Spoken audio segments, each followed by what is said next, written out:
नमस्कार दोस्तों, स्वागत है आपका हमारे आज के इस वीडियो लेक्चर में। आज के इस वीडियो लेक्चर में हम लोग कवर करेंगे इकोनॉमिक्स के 479 प्रश्नों को, जो कि आपके पिनेकल द्वारा प्रकाशित बुक में दिए हुए हैं। वीडियो स्टार्ट करने से पहले मैं आपको इंट्रोड्यूस करा दूं, ये आपके पिनेकल द्वारा प्रकाशित book SSC general studies 6500+ TCS MCQ की बुक है। और ये बुक आपको इंग्लिश मीडियम और हिंदी माध्यम दोनों में उपलब्ध है। और ये अब तक का लेटेस्ट एडिशन 6th एडिशन है, तो अगर आप लोग चाहें तो इस बुक को परचेस करके अपनी तैयारी को और बेहतर बना सकते हैं। तो चलिए स्टार्ट करते हैं हम लोग आज के अपने इस वीडियो लेक्चर को। तो पहला प्रश्न है और पहला चैप्टर हम लोग का इकोनॉमिक का बेसिक्स ऑफ इकोनॉमी, अर्थव्यवस्था की मूल बातें। अर्थव्यवस्था की मूल बातों से आपका पहला प्रश्न है यहाँ पर कि which of the following is not a part of infrastructure sector. तो इंफ्रास्ट्रक्चर सेक्टर का कौन सा एक पार्ट नहीं है, तो इसका करेक्ट आंसर होगा आपका एग्रीकल्चर, कृषि। ऑप्शन ए आपका करेक्ट आंसर होगा। बाकी डैम्स, हाईवेज एंड पावर से सभी आपके इंफ्रास्ट्रक्चर सेक्टर के पार्ट्स हैं। अगला आपका प्रश्न है कि the share of the public sector and the private sector in the production of steel during 1990-91 were dash respectively. तो यह दर आपकी थी 46% to 54%। Option D option B आपका करेक्ट आंसर होगा 46% एंड 54%। अगला प्रश्न है Which of the following is not true about circular flow of income in a two-sector economy? तो इनमें से कौन सा एक फैक्टर द्विक्षेत्रीय अर्थव्यवस्था में आय के चक्रीय प्रभाव के बारे में निम्नलिखित में से कौन सा विकल्प सत्य नहीं है। तो इसमें आपका पहला विकल्प दिया total production is equal to the total consumption, सत्य ये है। तो कथन दूसरा कथन क्या दिया है कि factor payment is equal to the factor income, ये भी आपका करेक्ट स्टेटमेंट है। थर्ड स्टेटमेंट दिया है कि real flow is more than money flow, ये आपका इनकरेक्ट स्टेटमेंट दिया है कि रियल फ्लो कभी मनी फ्लो से अधिक नहीं हो सकता है ना। ऑप्शन सी आपका इनकरेक्ट स्टेटमेंट है।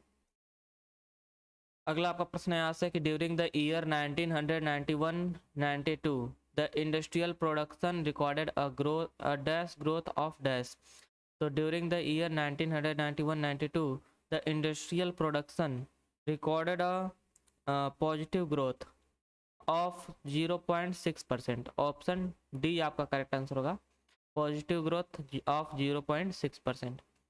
अगला प्रश्न है कि which of the following is not an example of manufacturing activity. तो मैन्युफैक्चरिंग निम्नलिखित में से कौन सा विनिर्माण गतिविधि का उदाहरण नहीं है। इसमें से आपका मैन्युफैक्चरिंग एक्टिविटी का उदाहरण नहीं है, तो इसका करेक्ट आंसर होगा mutual fund product made by the combining डेप्ट एंड इक्विटी फंड। ये आपका मैन्युफैक्चरिंग एक्टिविटी का एग्जांपल नहीं है। बाकी आपका paper made from woods, yarn made from cotton and sugar made from sugar cane, ये सभी आपके मैन्युफैक्चरिंग एक्टिविटी के उदाहरण हैं। अगला आपका प्रश्न है यहाँ से कि which of these is related to public goods. तो पब्लिक गुड्स से आपका कौन सा संबंधित है। तो पहला आपका दिया है the principle of excludability is applicable to its consumption. Second statement दिया है कि there is a clear link between the producer and the consumer which occurs through the payment process. और थर्ड स्टेटमेंट दिया है कि its consumption is rivalrous in nature. और जो आपका डी स्टेटमेंट दिया है कि there is a possibility of free ridership in its consumption. तो ये आपका ऑप्शन डी रिलेटेड है पब्लिक गुड्स से। ऑप्शन डी आपका करेक्ट आंसर होगा, there is a possibility of free ridership in its consumption. Option D आपका correct answer है। अगला प्रश्न है कि which of these is not the reason why final goods are called so. तो निम्न में से वह कौन सा कारण नहीं है जिस वजह से अंतिम वस्तु को ऐसा कहा जाता है। तो पहला आपका कारण दिया है they are meant for final use, ये आपका रीजन पहला आपका रीजन है। दूसरा आपका क्या दिया है कि they are the last to be consume, इसका वो बॉक्स सबसे आखिर में किया जाता है, ये आपका इनकरेक्ट स्टेटमेंट दिया है। ये आपका इनकरेक्ट रीजन है regarding final goods. Option B आपका करेक्ट आंसर हो जाएगा। बाकी आपके दिए हैं सी ऑप्शन की they will not pass through any more stage of production. और डी स्टेटमेंट दिया है कि दे आर नॉट प्रोसेस्ड और ट्रांसफर्ड फर्दर, ये सभी आपके करेक्ट रीजन है रिगार्डिंग फाइनल गुड्स। अगला प्रश्न है आपका कि what was the percentage of women working in the primary sector of India as of 2011-2012। तो 2011 और 12 तक भारत के प्राथमिक क्षेत्र में कार्यरत महिलाओं का प्रतिशत है 62.8%। ऑप्शन डी आपका करेक्ट आंसर होगा 62.8%। अगला प्रश्न है कि final goods are divided into dash. अंतिम वस्तुएं कितने वर्गों में विभाजित होती हैं? तो अंतिम वस्तुएं आपका विभाजित होती हैं consumption goods and capital goods में। ऑप्शन सी आपका करेक्ट आंसर होगा consumption goods and final goods. अगला आपका प्रश्न, अरे कैपिटल गुड होगा, consumption good and capital goods. अगला प्रश्न है कि which of these is not a characteristics of durable goods. इनमें से कौन सी टिकाऊ वस्तु की एक विशेषता नहीं है? तो पहला आपका दिया है कि they are capable of repetitive use. Second दिया है कि they are not extinguished by immediate consumption. और थर्ड आपका स्टेटमेंट दिया है कि they are meant for repetitive purchases. और ऑप्शन डी दिया है कि they have a relatively long life. तो ऑप्शन डी जो आपका एक कैरेक्टरिस्टिक, अरे ऑप्शन सी जो है आपका ये कैरेक्टरिस्टिक नहीं है ड्यूरेबल गुड्स का, कि ये बार बार खरीदी जा सकती है। ये आपका ड्यूरेबल गुड्स का उदाहरण, अरे कैरेक्टरिस्टिक नहीं है, विशेषता नहीं है। ऑप्शन सी आपका करेक्ट आंसर होगा। अगला प्रश्न है यहाँ से कि which of these is a component of the tertiary sector of an economy. इनमें से कौन सी अर्थव्यवस्था के तृतीयक क्षेत्र का एक घटक है? तो तृतीयक क्षेत्र का एक घटक है आपका, वह है hotels and restaurants. Option D आपका करेक्ट आंसर होगा। अगला प्रश्न है कि which of the following can be considered a part of the parallel economy. निम्नलिखित में से किसे समानांतर अर्थव्यवस्था का हिस्सा माना जा सकता है? तो समानांतर अर्थव्यवस्था का हिस्सा माना जा सकता है आपका अंडर डिक्लेयर्ड इनकम को। ऑप्शन ए आपका करेक्ट आंसर होगा। अल्प घोषित आय को आपका समानांतर अर्थव्यवस्था का हिस्सा माना जा सकता है। ऑप्शन ए आपका करेक्ट आंसर होगा। अगला प्रश्न है आपका कि which of the following statement is are false with respect to simple model of circular flow of economy. तो पहला आपका स्टेटमेंट दिया है कि the aggregate consumption is more than the aggregate expenditure. Second statement दिया है कि देयर इज गवर्नमेंट इंटरवेंशन। और थर्ड स्टेटमेंट दिया है कि there are no trade activities with the rest of the world. तो यहाँ से आपका जो स्टेटमेंट करेक्ट, अरे जो गलत आपका स्टेटमेंट बताना ना, कि वो है आपका ओनली फर्स्ट वाला, कि समस्त उपभोग समस्त व्यय से अधिक होता है। ये आपका इनकरेक्ट स्टेटमेंट है। तो ऑप्शन बी आपका करेक्ट आंसर हो जाएगा, ओनली ए इज इनकरेक्ट। बाकी आपका हमारे सरकारी हस्तक्षेप होता है इसमें, अरे इसमें सरकारी हस्तक्षेप होता है, एक करेक्ट स्टेटमेंट है। और ऑप्शन डी भी आपका करेक्ट स्टेटमेंट है कि इसमें बाकी दुनिया के साथ कोई व्यापारिक गतिविधियां नहीं होती हैं, यह भी आपका करेक्ट स्टेटमेंट है। Circular simple model of circular economy का, regarding simple model of circular economy और सर्कुलर फ्लो ऑफ इकोनॉमी के तहत ये सभी आपके दोनों जो स्टेटमेंट दिए हैं ये करेक्ट है। बाकी फर्स्ट स्टेटमेंट आप है। अगला आपका प्रश्न है यहाँ से, in which industrial policy was the investment limit for a tiny industry unit increase to 2 lakhs। किस औद्योगिक नीति में अति लघु उद्योग या फिर इकाई के लिए निवेश सीमा बढ़ाकर 2 लाख की गई थी? तो इसका करेक्ट आंसर होगा आपका 1980 इंडस्ट्रियल पॉलिसी जो थी आपका, उसमें जो इन्वेस्टमेंट लिमिट था उसे बढ़ाकर आपका 2 लाख तक कर दिया गया था। ऑप्शन सी आपका करेक्ट आंसर होगा। अगला आपका प्रश्न है कि machines tools and implements and buildings are example of which type of goods. तो machines tools and implements and buildings are the example of capital goods. Option D आपका correct answer होगा, पूंजीगत वस्तुएं के सभी उदाहरण हैं। ऑप्शन डी आपका करेक्ट आंसर है। अगला प्रश्न है कि how many industries were listed in schedule A of industrial policy 1956। औद्योगिक नीति 1956 की अनुसूची ए में कितने उद्योगों को सूचीबद्ध किया गया था? तो कुल 17 उद्योगों को सूचीबद्ध किया गया था। ऑप्शन बी आपका करेक्ट आंसर होगा 17। अगला प्रश्न है कि which of the following can be considered as an example of flow variable. निम्नलिखित में से किसे प्रवाह चर का उदाहरण माना जा सकता है? तो पहला आपका है उदाहरण प्रोडक्शन ऑफ राइस, दूसरा उदाहरण दिया है आपका इंपोर्ट ऑफ क्लॉथ एंड तीसरा उदाहरण दिया आपका चेंज इन कैपिटल। तो ये सभी आपके प्रवाह चर का उदाहरण माने जा सकते हैं, प्रवाह चर के उदाहरण माने जा सकते हैं आपके तीनों। तो यहाँ से आपका करेक्ट आंसर होगा all of first second and third. First second और थर्ड सभी को आपका प्रवाह अचर का उदाहरण माना जा सकता है, फ्लो वेरिएबल का एग्जाम्पल माना जा सकता है। ऑप्शन सी आपका करेक्ट आंसर होगा। अगला प्रश्न है यहाँ से कि Hindustan aeronautic limited comes under which sector. तो Hindustan aeronautic limited comes under public sector. Option D आपका करेक्ट आंसर होगा, सार्वजनिक क्षेत्र में आता है आपका HAL। अगला प्रश्न है कि in migration the factor which cause people to leave their place of resistance or origin are called dash. तो in migration the factor which causes people to leave their places or to leave their place of residence or origin are called push factor. Option C आपका correct answer होगा, इसे प्रतिकर्ष कारक कहते हैं। Option C आपका correct answer है। अगला प्रश्न है कि what is the physical year period in India. Bharat में वित्तीय वर्ष की अवधि कितनी है। तो भारत में वित्तीय वर्ष की अवधि होती है आपका फर्स्ट ऑफ अप्रैल टू 31 मार्च ना। अरे जो आपका जैसे इसमें देखिए ऑप्शन ए आपका करेक्ट दिया है कि 1 April of a year to the 31 March of the next upcoming year. प्रत्येक वर्ष के 1 अप्रैल से प्रारंभ होकर अगले वर्ष के 31 मार्च तक आपका जो रहता है वो होता है आपका वित्तीय वर्ष। भारत में वित्तीय वर्ष की अवधि है यह। अगला प्रश्न है कि change in the inventory of a firm is treated as dash. तो change in the inventory of a firm is treated as investment, इसे निवेश के रूप में जाना जाता है। ऑप्शन बी आपका करेक्ट आंसर होगा। अगला प्रश्न है कि which are the following is an example of joint sector industry. Joint sector industry का आपका कौन सा एग्जांपल है। तो इसका करेक्ट आंसर होगा मारुति उद्योग लिमिटेड आपका एक ज्वाइंट सेक्टर इंडस्ट्री का एग्जांपल है। अगला प्रश्न है कि which among the following statement is incorrect. निम्नलिखित में से कौन सा कथन सही नहीं है।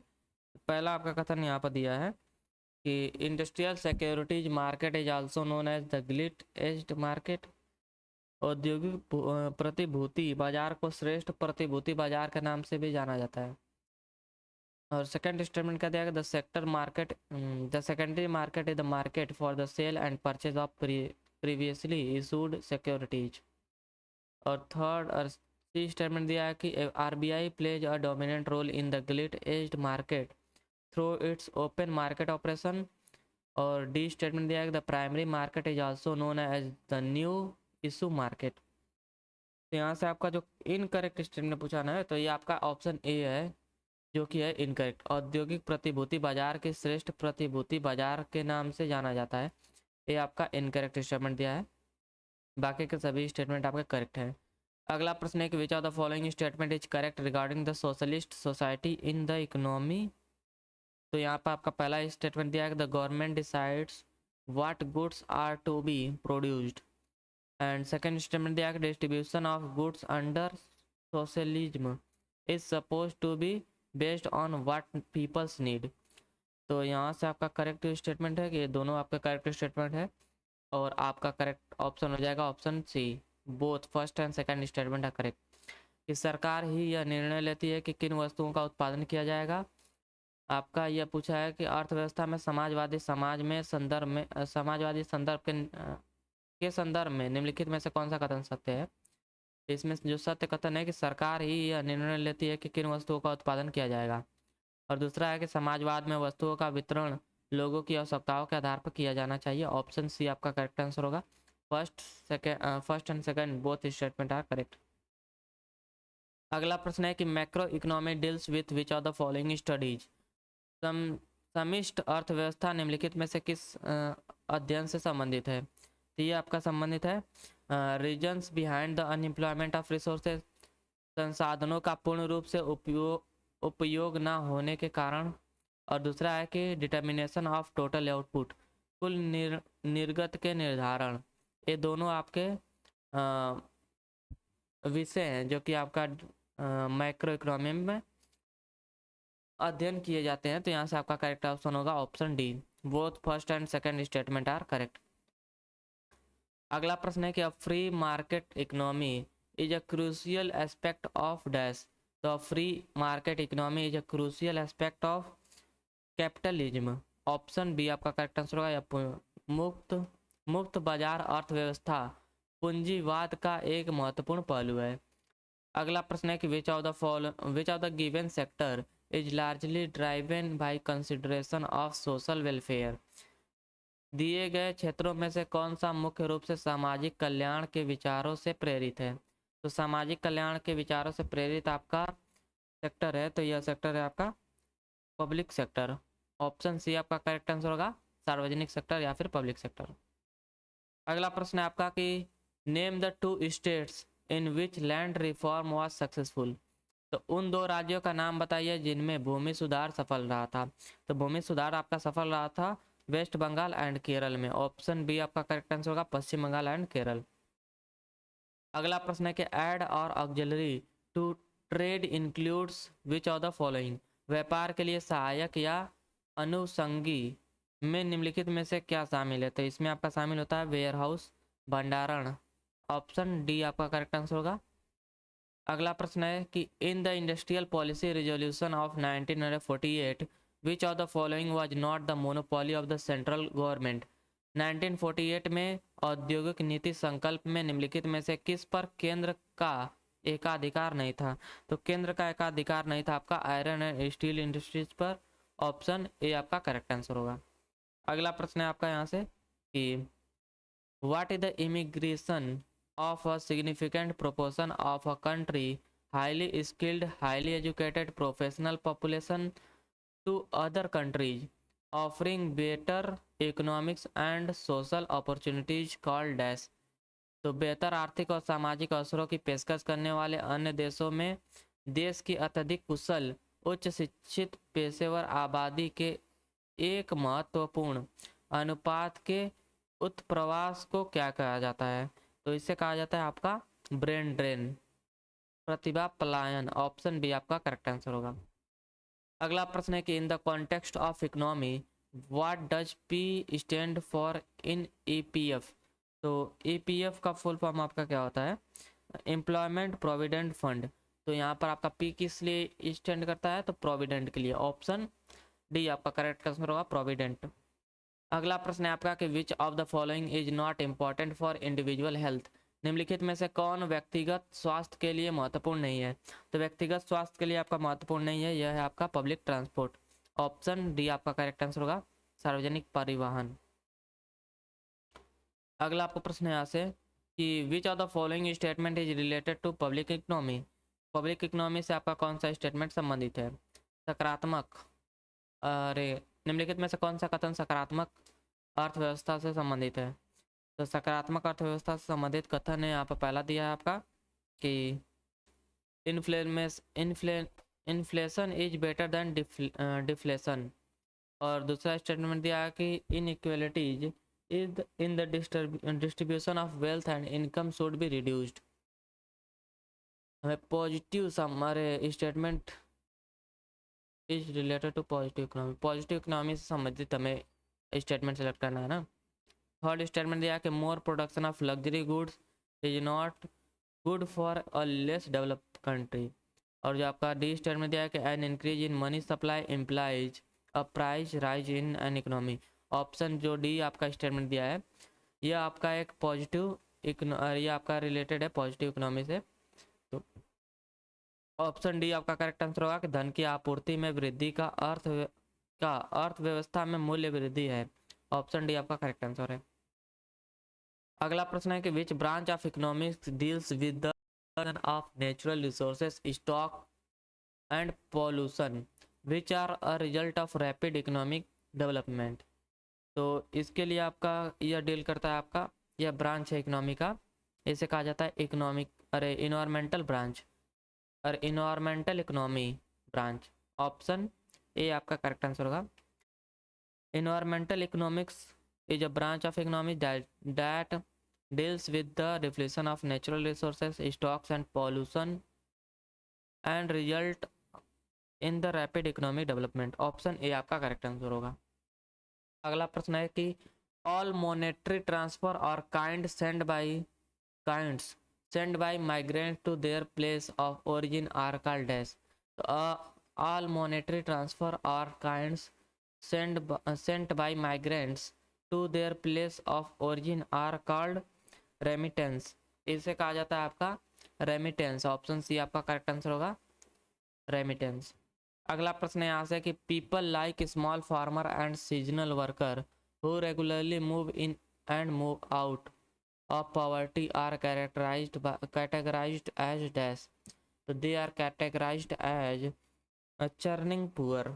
ऑप्शन बी आपका करेक्ट आंसर होगा, churning poor.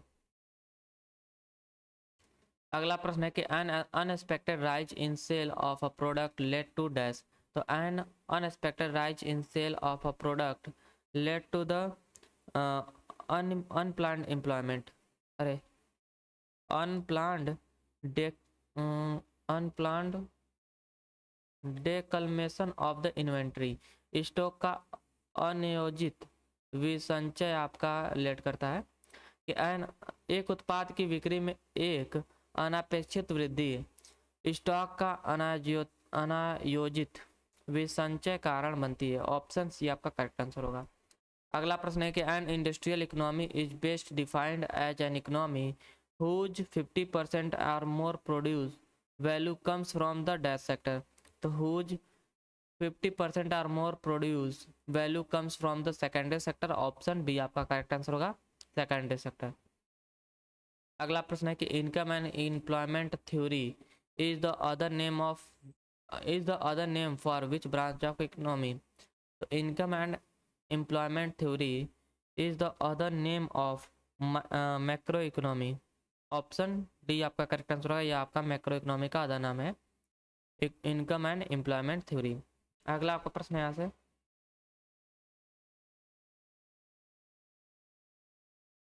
Dash is defined as the study of behavior of individual decision-making unit such as consumer, resource owners and firms।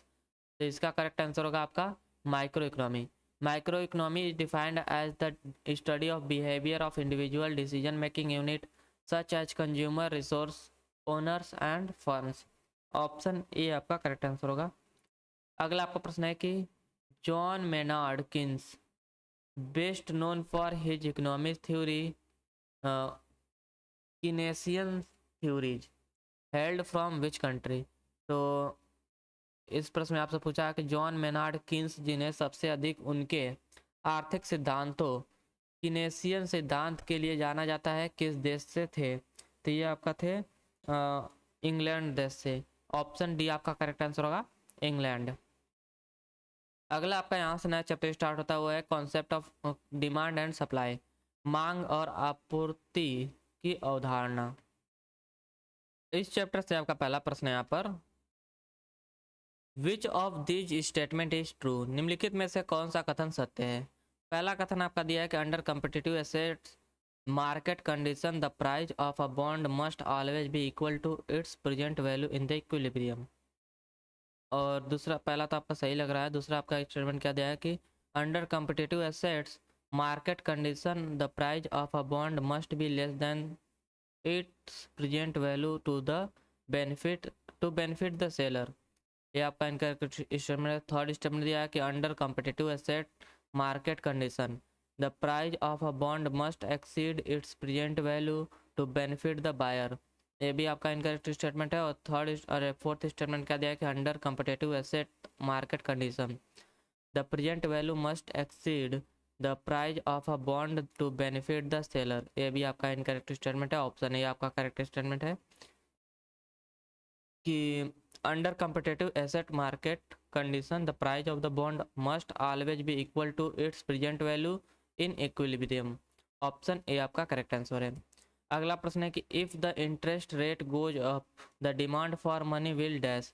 यदि ब्याज दर बढ़ती है तो धन की मांग डैश है। तो यदि ब्याज दर बढ़ती है तो धन की मांग आपका घटती है। ऑप्शन बी और ऑप्शन डी आपका करेक्ट आंसर होगा। If the interest rate goes up the demand for money will fall. Option D आपका करेक्ट आंसर है। अगला प्रश्न है कि according to the law of demand the consumer demand for a goods must be dash. तो according to the law of demand the consumer's demand for a good must be inversely related to the price of the goods. Option B आपका correct answer होगा, inversely related to the price of the goods, option correct है। अगला आपका प्रश्न है यहाँ से कि if ex ante aggregate demand and x ante aggregate supply are plotted together in a graphical diagram, then at which point equilibrium will be reached। तो अगर ये मतलब कि ग्राफ पे बनाया जाएगा आपका, तो आपका जो इक्विलिब्रियम पॉइंट है आपका कहाँ मिलेगा आपको, कि the equilibrium point will be find where ex ante aggregate demand is equal to the ex ante aggregate supply. Option A आपका करेक्ट आंसर होगा। जो आपका इक्विलिब्रियम पॉइंट मिलेगा आपको जहाँ प्रत्याशित समग्र मांग प्रत्याशित समग्र पूर्ति के बराबर होगी। ऑप्शन ए आपका करेक्ट आंसर होगा। अगला प्रश्न है कि if the price elasticity of demand is less then 1 then the demand for the good is said to be dash। if the price elasticity of the demand is less than 1 then the demand for the goods is said to be, इसे कहा जाएगा आपका inelastic. Option B आपका correct answer होगा, बेलोचदार। अगला प्रश्न है आपका कि the stimulated the simultaneous shift of both the demand curve and the supply curve can happen in which of the following वे। तो पहला आपका दिया है वे, अरे पहला आपका स्टेटमेंट दिया है कि supply curve shift left word and demand curve shift right word. दूसरा स्टेटमेंट है आपका कि both supply and demand curve shift left word. और जो आपका थर्ड स्टेटमेंट दिया है कि supply curve shift right word and demand curve shift left word. तो ये सभी आपके कथन यहाँ पर सत्य हैं। तो यहाँ से आपका करेक्ट आंसर हो जाएगा option B. First second and third all statement are correct. अगला आपका प्रश्न यहाँ से कि which of the following assumption is made to determine the level of aggregate demand for final goods in the economy. तो अर्थव्यवस्था में अंतिम वस्तुओं के लिए समस्त मांग के स्तर को निर्धारित करने के लिए निम्नलिखित में से कौन सी धारणा बनाई गई है। तो पहले आपका यहाँ पर धारणा दिया है कि constant final goods price and constant rate of interest over short run are assumed. अल्पकाल में नियत अंतिम वस्तु कीमत और नियत ब्याज की दर को मान लेते हैं। और ऑप्शन सेकंड दिया है कि the aggregate supply is assumed to be perfectly elastic. समस्त पूर्ति पूर्णतः लोचदार माना जाता है। तो यहाँ से दोनों आपके स्टेटमेंट करेक्ट हैं। ये दोनों धारणाएं आपके सही हैं फाइनल गुड्स के रिगार्डिंग। तो यहाँ से आपका करेक्ट आंसर हो जाएगा option D. First and second both statement are correct. अगला प्रश्न है कि dash demand for money arises mainly due to the uncertainty of future receipt and expenses. मुद्रा की डैश मांग मुख्य रूप से भविष्य की प्राप्तियों और खर्चों की अनिश्चितता के कारण उत्पन्न होती है। तो इसका करेक्ट आंसर आपका क्या बनेगा, इसका करेक्ट आंसर होगा कि प्रीकॉशनरी एहतियाती precautionary demand for money arises mainly due to the uncertainty of future receipt and expenses. Option D आपका करेक्ट आंसर है। अगला जो आपका चैप्टर स्टार्ट होता हुआ है cost production consumption and market. लागत खपत लागत उत्पादन खपत और बाजार। तो लागत उत्पादन उत्पादक खपत और बाजार से आपका पहला प्रश्न है कि trade liberalisation has helped many Indian improve its dash in industries with medium to high technology content. व्यापार उदारीकरण ने मध्यम से उच्च प्रौद्योगिकी सामग्री वाले उद्योगों में अपने डैश में सुधार करने में भारत की मदद की है। तो इन्होंने अपने कंपैरेटिव एडवांटेज में सुधार करने में भारत की मदद की है। ऑप्शन बी आपका करेक्ट आंसर होगा, तुलनात्मक लाभ या फिर कंपैरेटिव एडवांटेज। अगला आपका प्रश्न है यहाँ से कि factor cost is also known as dash. तो कारक लागत को डैश नाम से भी जाना जाता है। तो कारक लागत या फिर फैक्टर कॉस्ट को इनपुट इन कॉस्ट के नाम से जाना जाता है। ऑप्शन सी आपका करेक्ट आंसर होगा, निवेश लागत के नाम से इसे जाना जाता है। अगला प्रश्न है कि import substitution strategy is commonly called dash. तो import substitution strategy is commonly called, इसे जाना जाता है आपका inward looking trade strategy. Option D आपका करेक्ट आंसर होगा, अंतर्मुखी व्यापार रणनीति के नाम से इसे जाना जाता है इंपोर्ट सब्सटीट्यूशन स्ट्रेटजी को। अगला आपका प्रश्न है यहाँ से कि the consumption of fixed capital is also known as dash. तो अचल पूंजी के उपभोग को डैश के रूप में भी जाना जाता है। तो अचल पूंजी के उपभोग को आपका डिप्रेशन के नाम से भी जाना जाता है, मूल्य ह्रास के नाम से जाना जाता है। ऑप्शन ए आपका करेक्ट आंसर होगा। अगला प्रश्न है कि commercialisation of agriculture is an indication of dash. कृषि का व्यवसायीकरण डैश का एक संकेत है। तो कृषि का व्यवसायीकरण आपका संकेत है मार्केटेबल सरप्लस का। ऑप्शन डी आपका करेक्ट आंसर होगा, मार्केटेबल सरप्लस। अगला प्रश्न है कि what was the minimum consumption expenditure per capita per month set as a benchmark of the poverty line for rural India in 1979। 1979 में ग्रामीण भारत के लिए गरीबी रेखा के बेंचमार्क के रूप में निर्धारित न्यूनतम उपभोग व्यय प्रति व्यक्ति प्रति माह क्या थी? तो यह उपभोग व्यय आपका प्रति व्यक्ति प्रति माह थी 49.09 रुपीज। ऑप्शन ए आपका करेक्ट आंसर होगा। अगला प्रश्न है कि the production function can be expressed as dash where L is labour and C is capital and Q is maximum output that can be produced. तो उत्पादन फलन को डैश से व्यक्त किया जा सकता है। तो इसमें हमें वो रिलेशन बताना है, क्यू अरे आपका labour capital and maximum output के बीच में आपका रिलेशन बताना है यहाँ पर। तो इसमें आपका रिलेशन होता है Q is equal to F of L comma C. Option D आपका करेक्ट आंसर बनेगा समीकरण। अगला आपका प्रश्न है यहाँ से कि which of the following statement is correct regarding the feature of a perfectly competitive market. पूर्ण प्रतिस्पर्धी बाजार की विशेषता के संबंध में निम्नलिखित में से कौन सा कथन सही है?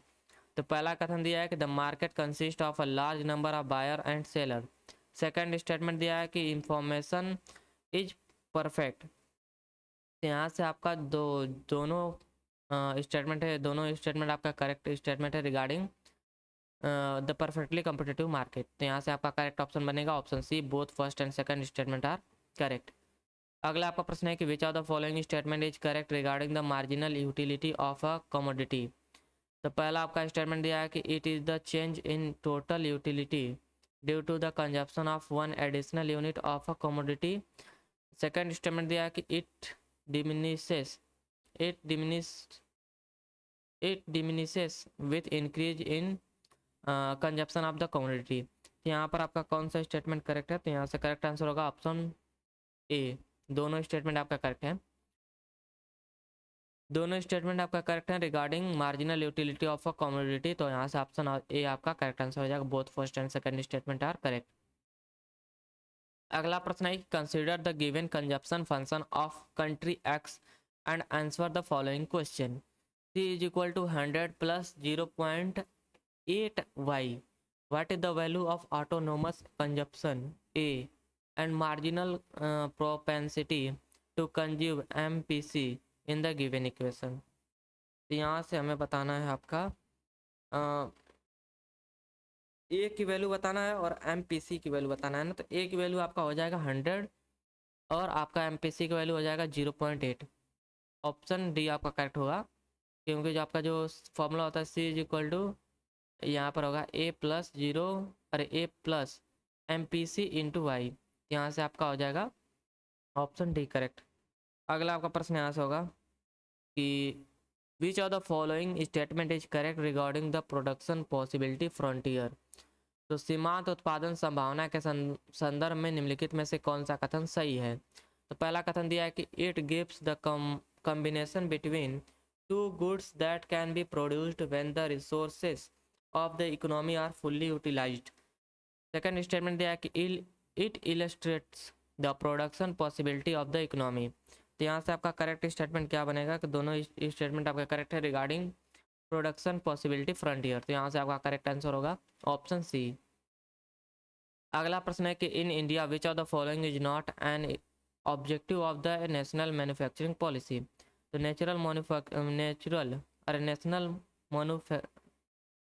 नेचुरल मैन्युफैक्चरिंग पॉलिसी का आपका कौन सा इनमें से ऑब्जेक्टिव नहीं है उद्देश्य उसमें? तो पहला आपका दिया है कि to increase the sectoral share of manufacturing in the GDP to at least 25% by 2022। और बी स्टेटमेंट दिया है कि to obtain the export of manufacturing goods by 2022। और ऑप्शन सी दिया है to increase the rate of the job creation so as to create 100 million additional job by 2022. D statement दिया है कि to enhance global competitiveness, domestic value addition, technological depth and environmental sustainability of growth. तो यहाँ से आपका जो correct statement, अरे जो आपका इनकरेक्ट ऑब्जेक्टिव है वो है ऑप्शन बी कि 2022 तक विनिर्माण वस्तुओं के निर्यात को दोगुना करना, ये आपका ऑब्जेक्टिव नहीं था नेशनल मैन्युफैक्चरिंग पॉलिसी का। अगला आपका प्रश्न है कि which department of the government of India declare the minimum support price.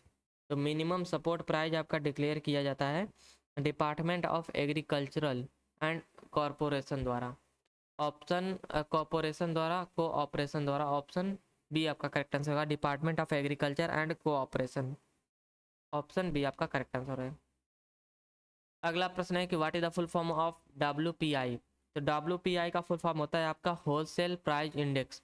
तो ऑप्शन डी आपका यहाँ से करेक्ट आंसर होगा, होलसेल प्राइस इंडेक्स।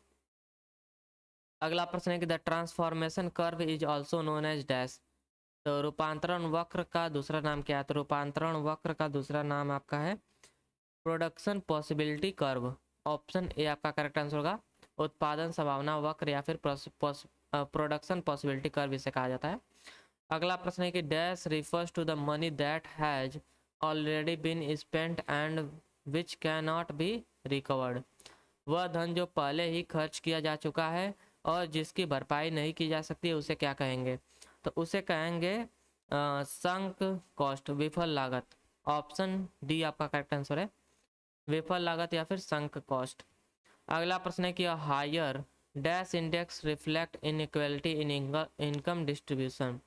तो उच्चतर डैश सूचकांक आय वितरण में असमानता को दर्शाता है। तो हायर जीनी आपका Gini index, higher Gini index reflects the inequality in the income distribution. Option B आपका करेक्ट आंसर होगा, जीनी। अगला आपका यहाँ से जो चैप्टर स्टार्ट होता हुआ है national income inflation budget and taxation and GDP आपका है। राष्ट्रीय आय, मुद्रास्फीति, बजट, कराधान और GDP। तो इस चैप्टर से आपका पहला प्रश्न है कि which of the following statement about transfer payment are correct. तो ट्रांसफर पेमेंट के संबंध में आपका कौन सा कथन सत्य है। पहला आपका दिया है कि transfer payment are made by government to household. और सेकेंड स्टेटमेंट दिया है कि पेंशन, स्कॉलरशिप आर एक्सेट्रा और not a part of the transfer payment, ये आपका इनकरेक्ट स्टेटमेंट है। थर्ड स्टेटमेंट है कि transfer payment are often used as a means of redistributing income within a society. यहाँ से आपका जो करेक्ट स्टेटमेंट बनेगा वो बनेगा ऑप्शन फर्स्ट, और स्टेटमेंट फर्स्ट और स्टेटमेंट थर्ड।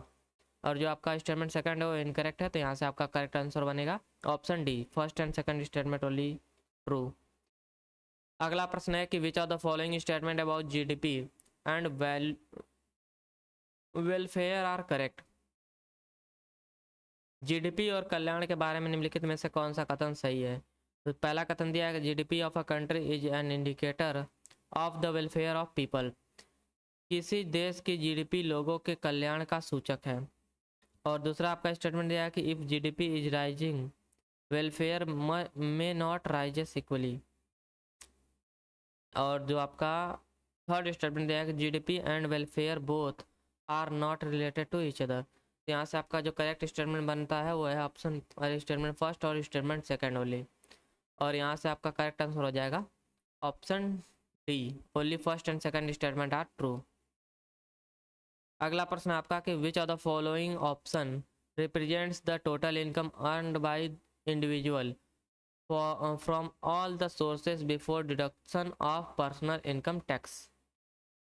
तो इसे आपका कहा जाता है पर्सनल इनकम। ऑप्शन बी आपका करेक्ट आंसर होगा, व्यक्तिगत आय। अगला आपका प्रश्न है कि which of the following is the correct formula for calculating net indirect tax.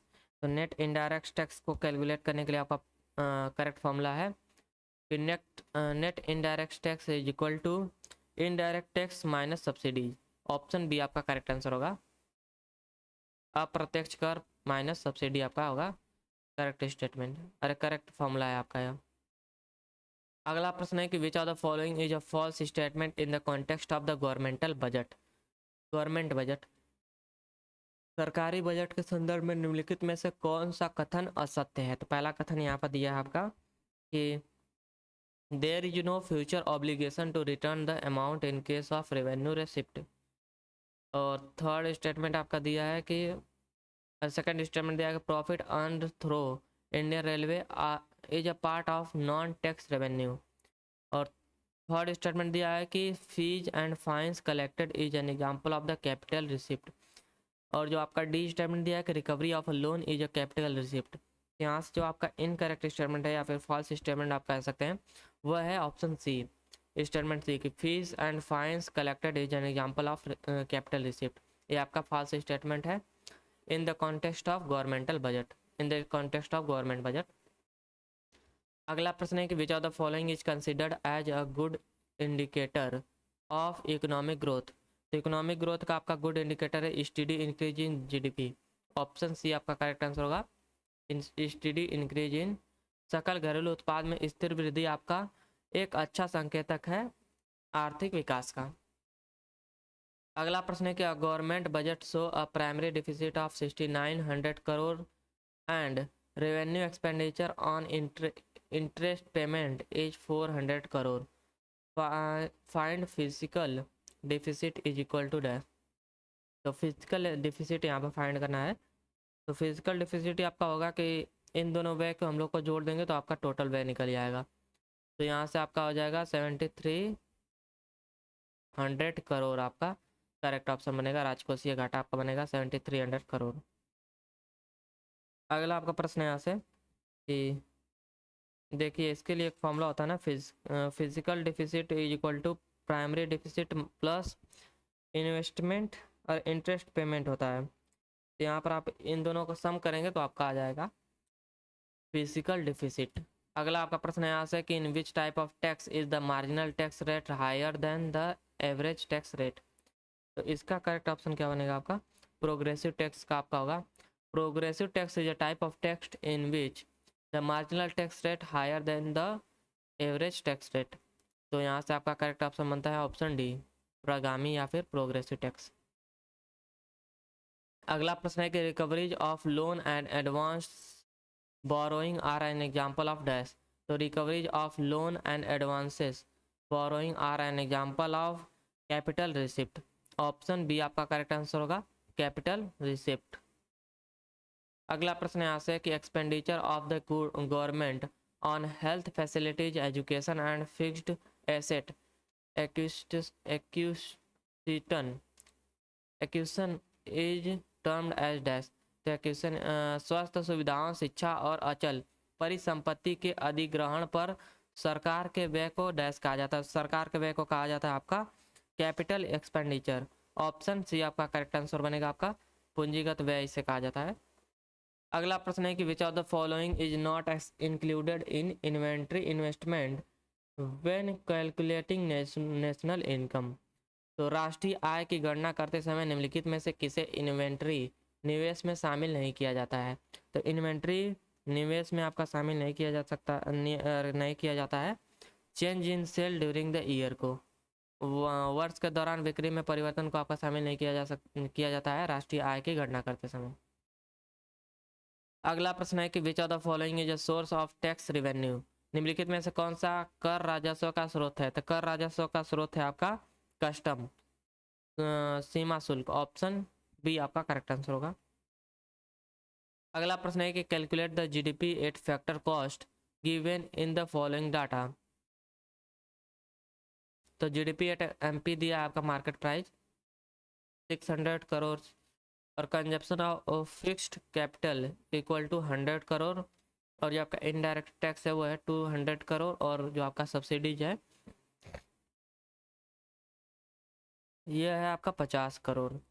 तो इसके लिए आपका फार्मूला क्या बनता है कि GDP at factor cost is equal to GDP at market price plus में सब्सिडी, उसके बाद माइनस कर देते हैं आपका indirect tax.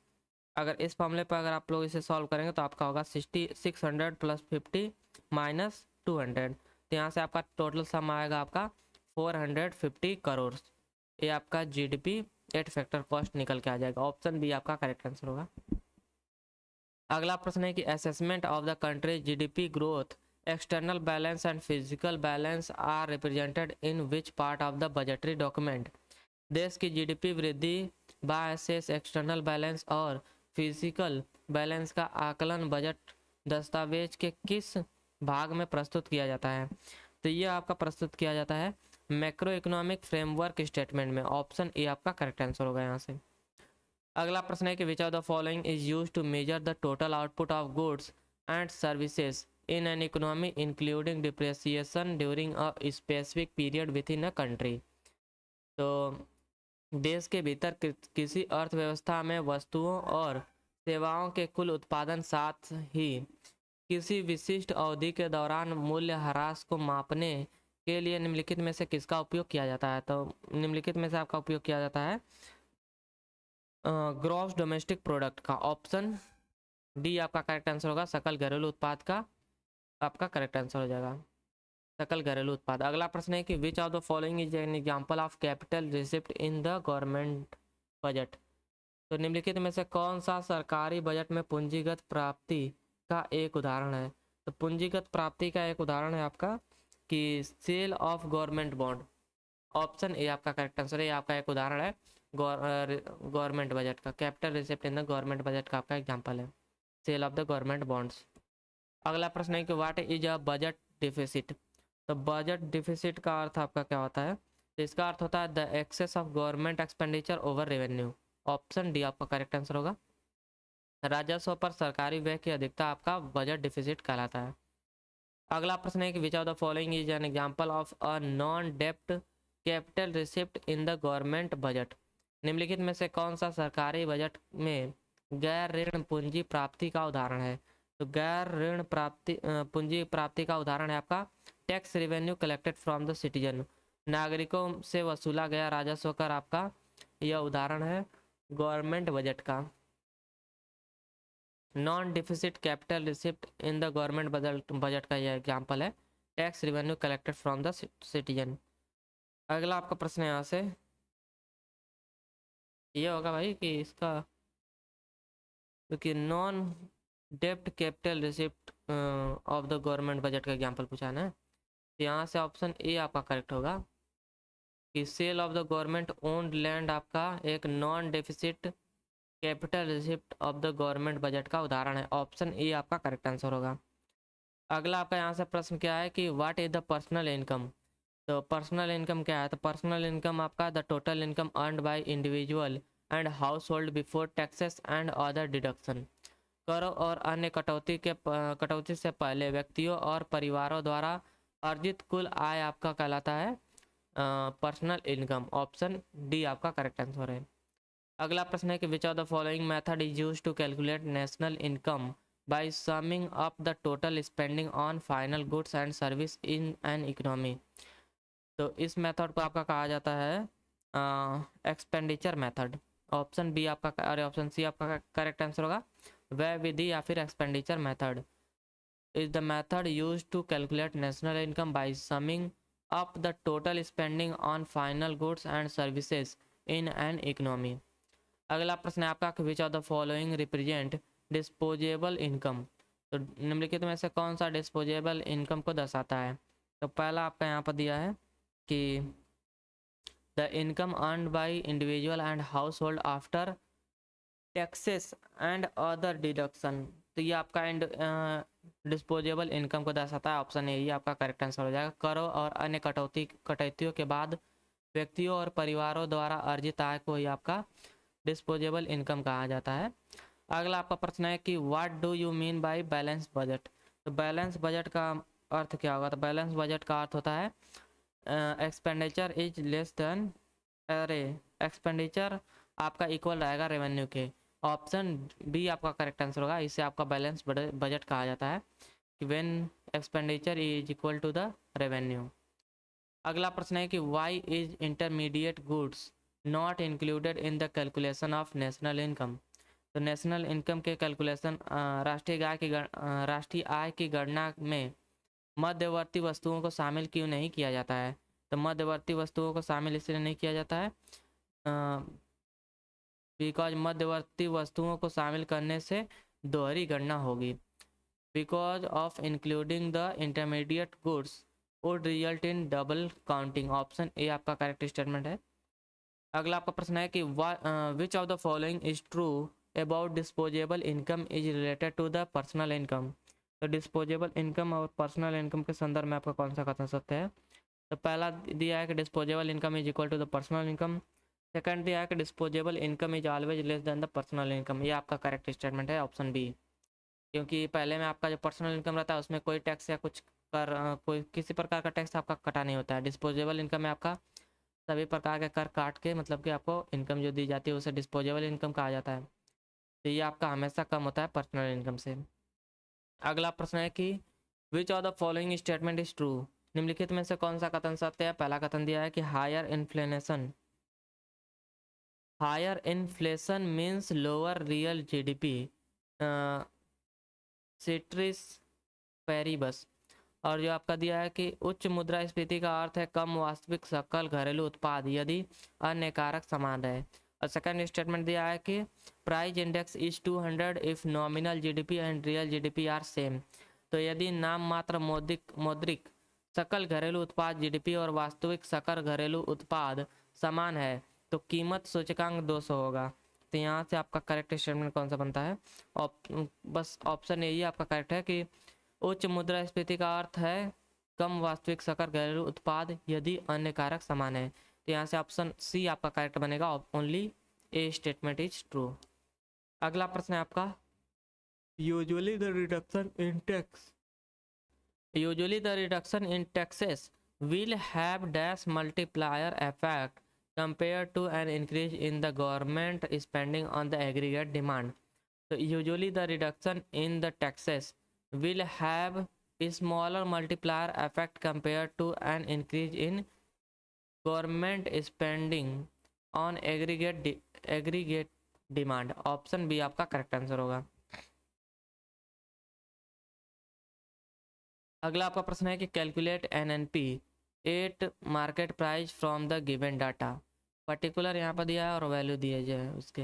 NDP at factor cost जो आपका दिया है 1,25,250 रुपीज़ करोड़। और जो आपका दिया है नेट इनकम फ्रॉम एब्रॉड ये आपका दिया है 581 करोड़। और जो आपका दिया है नेट इनडायरेक्ट टैक्स तो निवल अप्रत्यक्ष कर आपका दिया है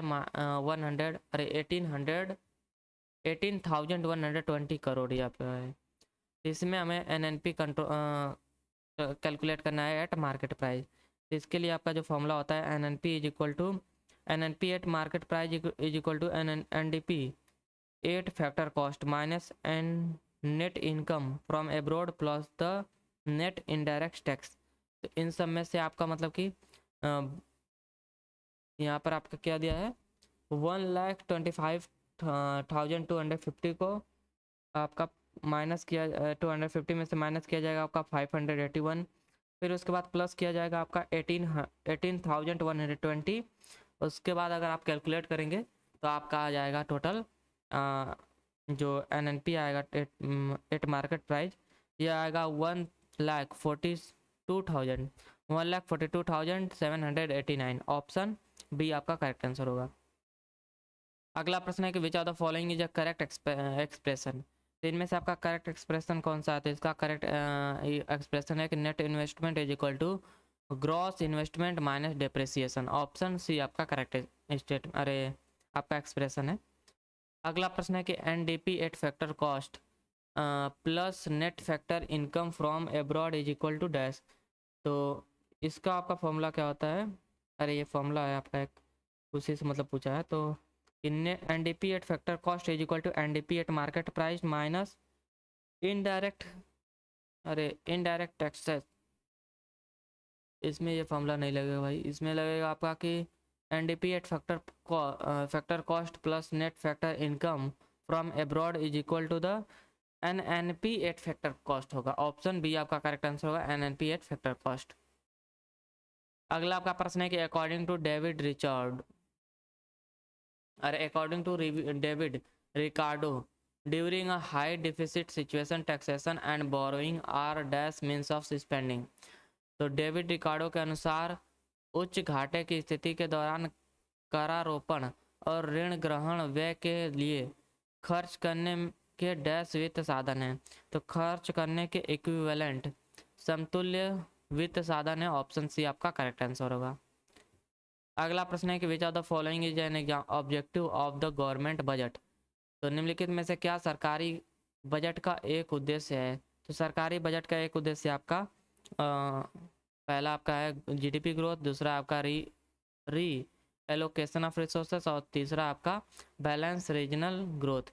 यहाँ से आपका ऑप्शन बी करेक्ट आंसर हो जाएगा, A B and C all.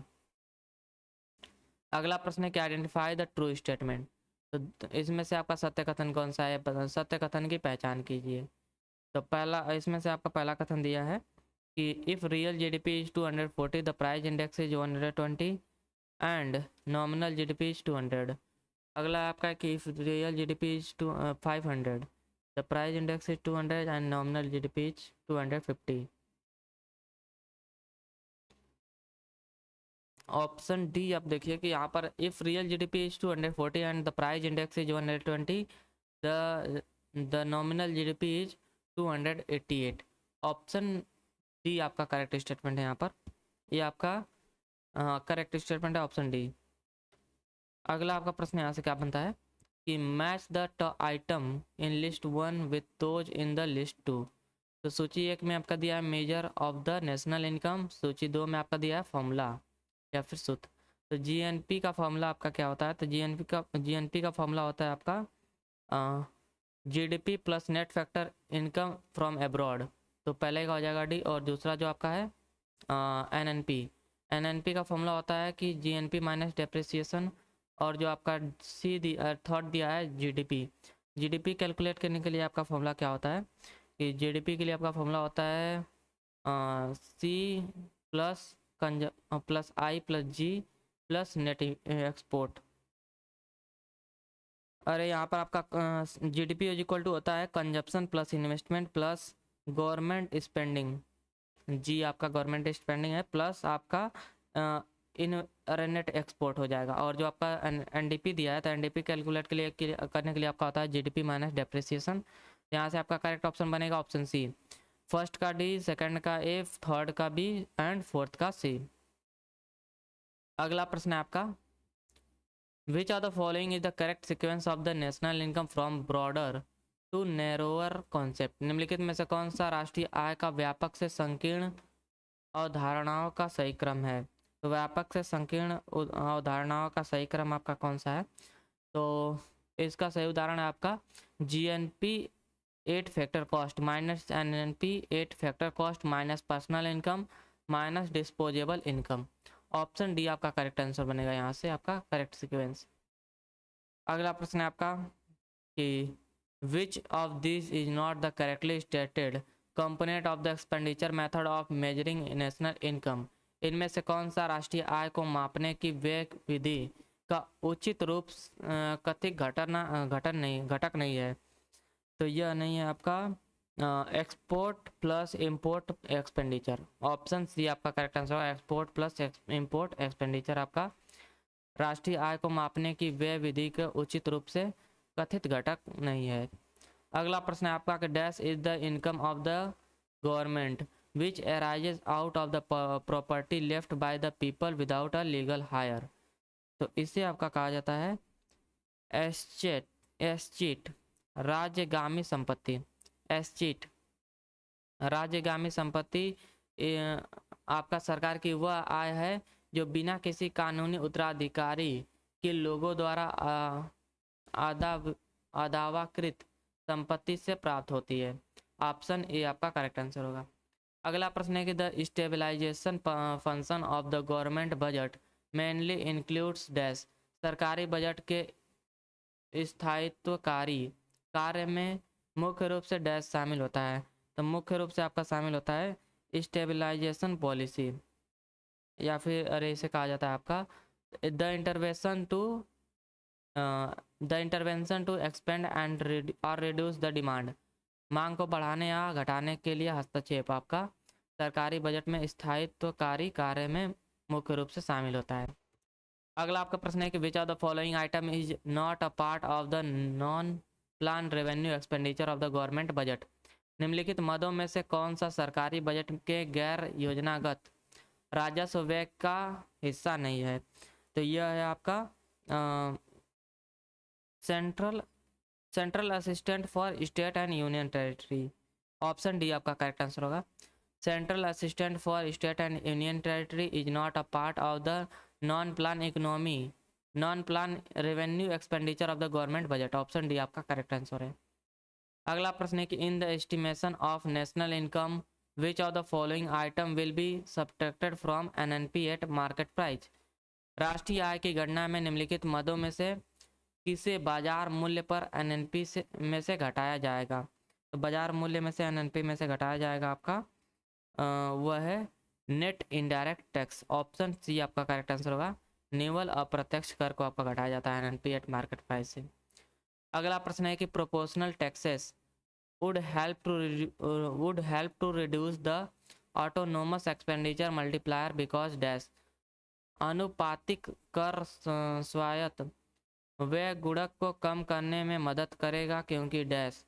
तो क्योंकि वह आपका होता है नेट अरे क्योंकि टैक्स क्योंकि कर एमपीसी को घटाते हैं। ऑप्शन डी आपका करेक्ट आंसर होगा कि proportional taxes would help to reduce the autonomous expenditure multiplier because taxes reduce the MPC। Option D आपका करेक्ट आंसर है। अगला प्रश्न है कि identify the correct statement regarding budgetary deficit. तो बजटरी डिफिसिट के संबंध में सही कथन की पहचान कीजिए। तो सही कथन आपका कौन सा है? पहला कथन दिया है कि deficit act as a flow that add to the stock of the डेप्ट। और सेकंड आपको दिया है यहाँ पर स्टेटमेंट कि deficit act as stock which is independent of डेप्ट। और जो आपका थर्ड स्टेटमेंट दिया है कि deficit act as a burden on the future generation. तो यहाँ से आपका पहला और तीसरा स्टेटमेंट आपका करेक्ट स्टेटमेंट है रिगार्डिंग बजटरी डेफिसिट। तो यहाँ से आपका ऑप्शन करेक्ट हो जाएगा option D. Only first and third statement are correct according budgetary deficit. अगला प्रश्न है कि CBIC स्टैंड फॉर। तो CBIC stand for central board of indirect taxes and custom. तो यहाँ से आपका करेक्ट ऑप्शन बनेगा ऑप्शन डी। अगला प्रश्न है कि which of these is one of the function of government budget. तो गवर्नमेंट बजट का एक कार्यों में से एक है। तो इनमें से गवर्नमेंट बजट का कार्यों में से एक है आपका redistribution of income and wealth. आय और संपत्ति का पुनर्वितरण। आपका करेक्ट ऑप्शन होगा ऑप्शन सी। अगला प्रश्न है कि which country first introduced zero based budgetary. किस देश ने सर्वप्रथम शून्य आधारित बजट पेश किया? तो शून्य आधारित बजट पेश किया था यूएस ने। ऑप्शन सी आपका करेक्ट आंसर होगा यूएस। अगला प्रश्न है कि which of the expression is correct. इसमें से आपका कौन सा एक्सप्रेशन करेक्ट है? तो पहला आपका एक्सप्रेशन दिया है कि if the factor cost if the factor income from abroad is greater than the factor income paid abroad then GNP would be greater than GDP। तो ये आपका करेक्ट एक्सप्रेशन है ऑप्शन ए ही आपका करेक्ट आंसर हो जाएगा कि यदि विदेशों से प्राप्त कारक आय विदेशों में भुगतान की गई कारक आय से अधिक है तो GNP GDP से अधिक होगी। ऑप्शन ए आपका करेक्ट एक्सप्रेशन है। अगला आपका प्रश्न यहाँ से क्या है कि match list one with list two. तो लिस्ट वन में आपका दिया है मतलब कि टैक्सेस वगैरह दिए हैं और आपके लिस्ट टू में आपका दिया है एक्सपेंडिचर या फिर रेवेन्यू वगैरह। तो पहला आपका हो जाएगा पहला दिया है इंटरेस्ट रिसिप्ट नहीं सर्विस टैक्स। तो सर्विस टैक्स आपका संबंधित किससे है? तो सर्विस टैक्स संबंधित है आपका टैक्स रेवेन्यू से। तो पहला का हो जाएगा डी। और जो आपका दूसरा है इंटरेस्ट रिसिप्ट ब्याज प्राप्तियाँ। तो ये ब्याज प्राप्तियाँ आपका संबंधित है नॉन टैक्स रेवेन्यू से। और जो आपका sale of share of PSUs ये आपका संबंधित है ये संबंधित है आपका कैपिटल रिसिप्ट से, तो पहले अरे थर्ड का हो जाएगा ये। और जो आपका सैलरी एंड पेंशन है ये संबंधित है आपका रेवेन्यू एक्सपेंडिचर से, तो यहाँ से होगा आपका फोर्थ का बी एंड थर्ड का ए। ऑप्शन सी आपको मिलेगा, फर्स्ट का डी, सेकंड का सी, थर्ड का ए एंड फोर्थ का बी। अगला प्रश्न है कि which of the following is not included in operating surplus. तो ऑपरेटिंग सरप्लस में शामिल नहीं किया जाता है, तो इसका सही उत्तर होगा आपका wages in cash. Option D आपका करेक्ट आंसर होगा कि नगद में मजदूरी को आपका ऑपरेटिंग सरप्लस में शामिल नहीं किया जाता है। अगला प्रश्न है आपका कि what is the basic difference in the aggregate eight market price and factor cost. बाजार कीमत और कारक लागत पर योग में मूलभूत अंतर क्या है। तो यह मूलभूत अंतर आपका है net indirect tax. Option D और ऑप्शन सी आपका करेक्ट आंसर होगा कि निवल अप्रत्यक्ष कर आपका मूलभूत अंतर है आपके बाजार कीमत और कारक लागत में, कारक लागत पर योग में। अगला प्रश्न है कि what is the nominal GDP if the real GDP is 500 and the price index is 150। तो वास्तविक जीडीपी 500 है और कीमत सूचकांक 150 है, तो मौद्रिक जीडीपी क्या होगी। तो मौद्रिक जीडीपी आपका होगा 750। ऑप्शन सी आपका करेक्ट आंसर होगा। इसके लिए आपका क्या फॉर्मूला बनता है कि real GDP is equal to nominal GDP into 100 upon price index. यहाँ पर आपका प्राइस इंडेक्स दिया है, नॉमिनल जीडीपी दिया है, तो इन दोनों का आपका वैल्यू पुट कर देंगे और मल्टीप्लाई डिवाइड कर देंगे नॉमिनल जीडीपी को प्राइस इंडेक्स से और मल्टीप्लाई कर देंगे 100 से। अगला प्रश्न है कि आइडेंटिफाई द करेक्ट मैच। पहला आपका दिया है कि pension to retired government employees are related to revenue receipt, और जो आपका purchase of machinery in railways are capital expenditure. तो यहाँ से आपका करेक्ट आंसर है ऑप्शन बी ओनली। अरे स्टेटमेंट बी ओनली आपका करेक्ट है, तो ऑप्शन डी आपका करेक्ट आंसर हो जाएगा कि only B statement is correctly match. अगला प्रश्न है कि export of mangoes by India is a part of dash method of measurement of its national income. तो भारत द्वारा आमों का निर्यात इसकी राष्ट्रीय आय को मापन की डैश विधि का एक हिस्सा है। तो यह आपका एक्सपेंडिचर विधि को एक्सपेंडिचर विधि का एक हिस्सा है। ऑप्शन सी आपका करेक्ट आंसर होगा वह। अगला प्रश्न है कि when did the government of India bring the gender sensitivity of the budgetary allocation in its statement for the first time. तो भारत सरकार ने पहली बार वक्तव्य में बजटीय आवंटन की लैंगिक संवेदनशीलता को कब शामिल किया था। तो इसे शामिल किया था भारत सरकार ने 2005 टू 2006 के बीच में। ऑप्शन ए ऑप्शन डी आपका करेक्ट आंसर होगा 2005-2006 के बीच में। अगला प्रश्न है कि dash is an item for which both GST and central excise duty are applicable in India. Dash वे पदार्थ हैं जिसके लिए भारत में वस्तु एवं सेवा कर तथा केंद्रीय उत्पादन दोनों लगेंगे। तो इसे आपका कहा जाता है ये आपका टोबैको प्रोडक्ट्स पे आपके जीएसटी और सेंट्रल एक्साइज ड्यूटी आपके दोनों लगेंगे। ऑप्शन बी आपका करेक्ट आंसर होगा टोबैको एंड टोबैको प्रोडक्ट्स। अगला प्रश्न है कि in India the financial year run from dash to dash. तो फाइनेंशियल ईयर आपका इसकी अवधि है 1 अप्रैल टू 31 मार्च। ऑप्शन ए आपका करेक्ट आंसर होगा। अगला प्रश्न है कि which of the following aggregate best describe the national income. तो निम्नलिखित में से किसका योग राष्ट्रीय आय का सबसे अच्छा वर्णन करता है। तो राष्ट्रीय आय का सबसे अच्छा वर्णन करता है यह है आपका NNP at factor cost. Option B आपका करेक्ट आंसर होगा एनएनपी एट फैक्टर कॉस्ट। अगला प्रश्न है कि while computing net economic welfare new which of the following item is subtracted from GNP. तो जीएनपी में से आपका घटाया जाता है adjustment for the congestion of urban life, शहरी जीवन की भीड़ के समावेशन को। ऑप्शन बी आपका करेक्ट आंसर होगा। अगला आपका प्रश्न यहाँ से क्या बनता है कि revenue expenditure minus revenue receipt is dash.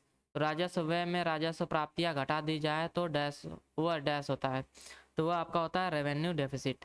Option अरे भाई ये आपका होता है रेवेन्यू डेफिसिट। ऑप्शन ए आपका करेक्ट आंसर है, राजस्व घाटा।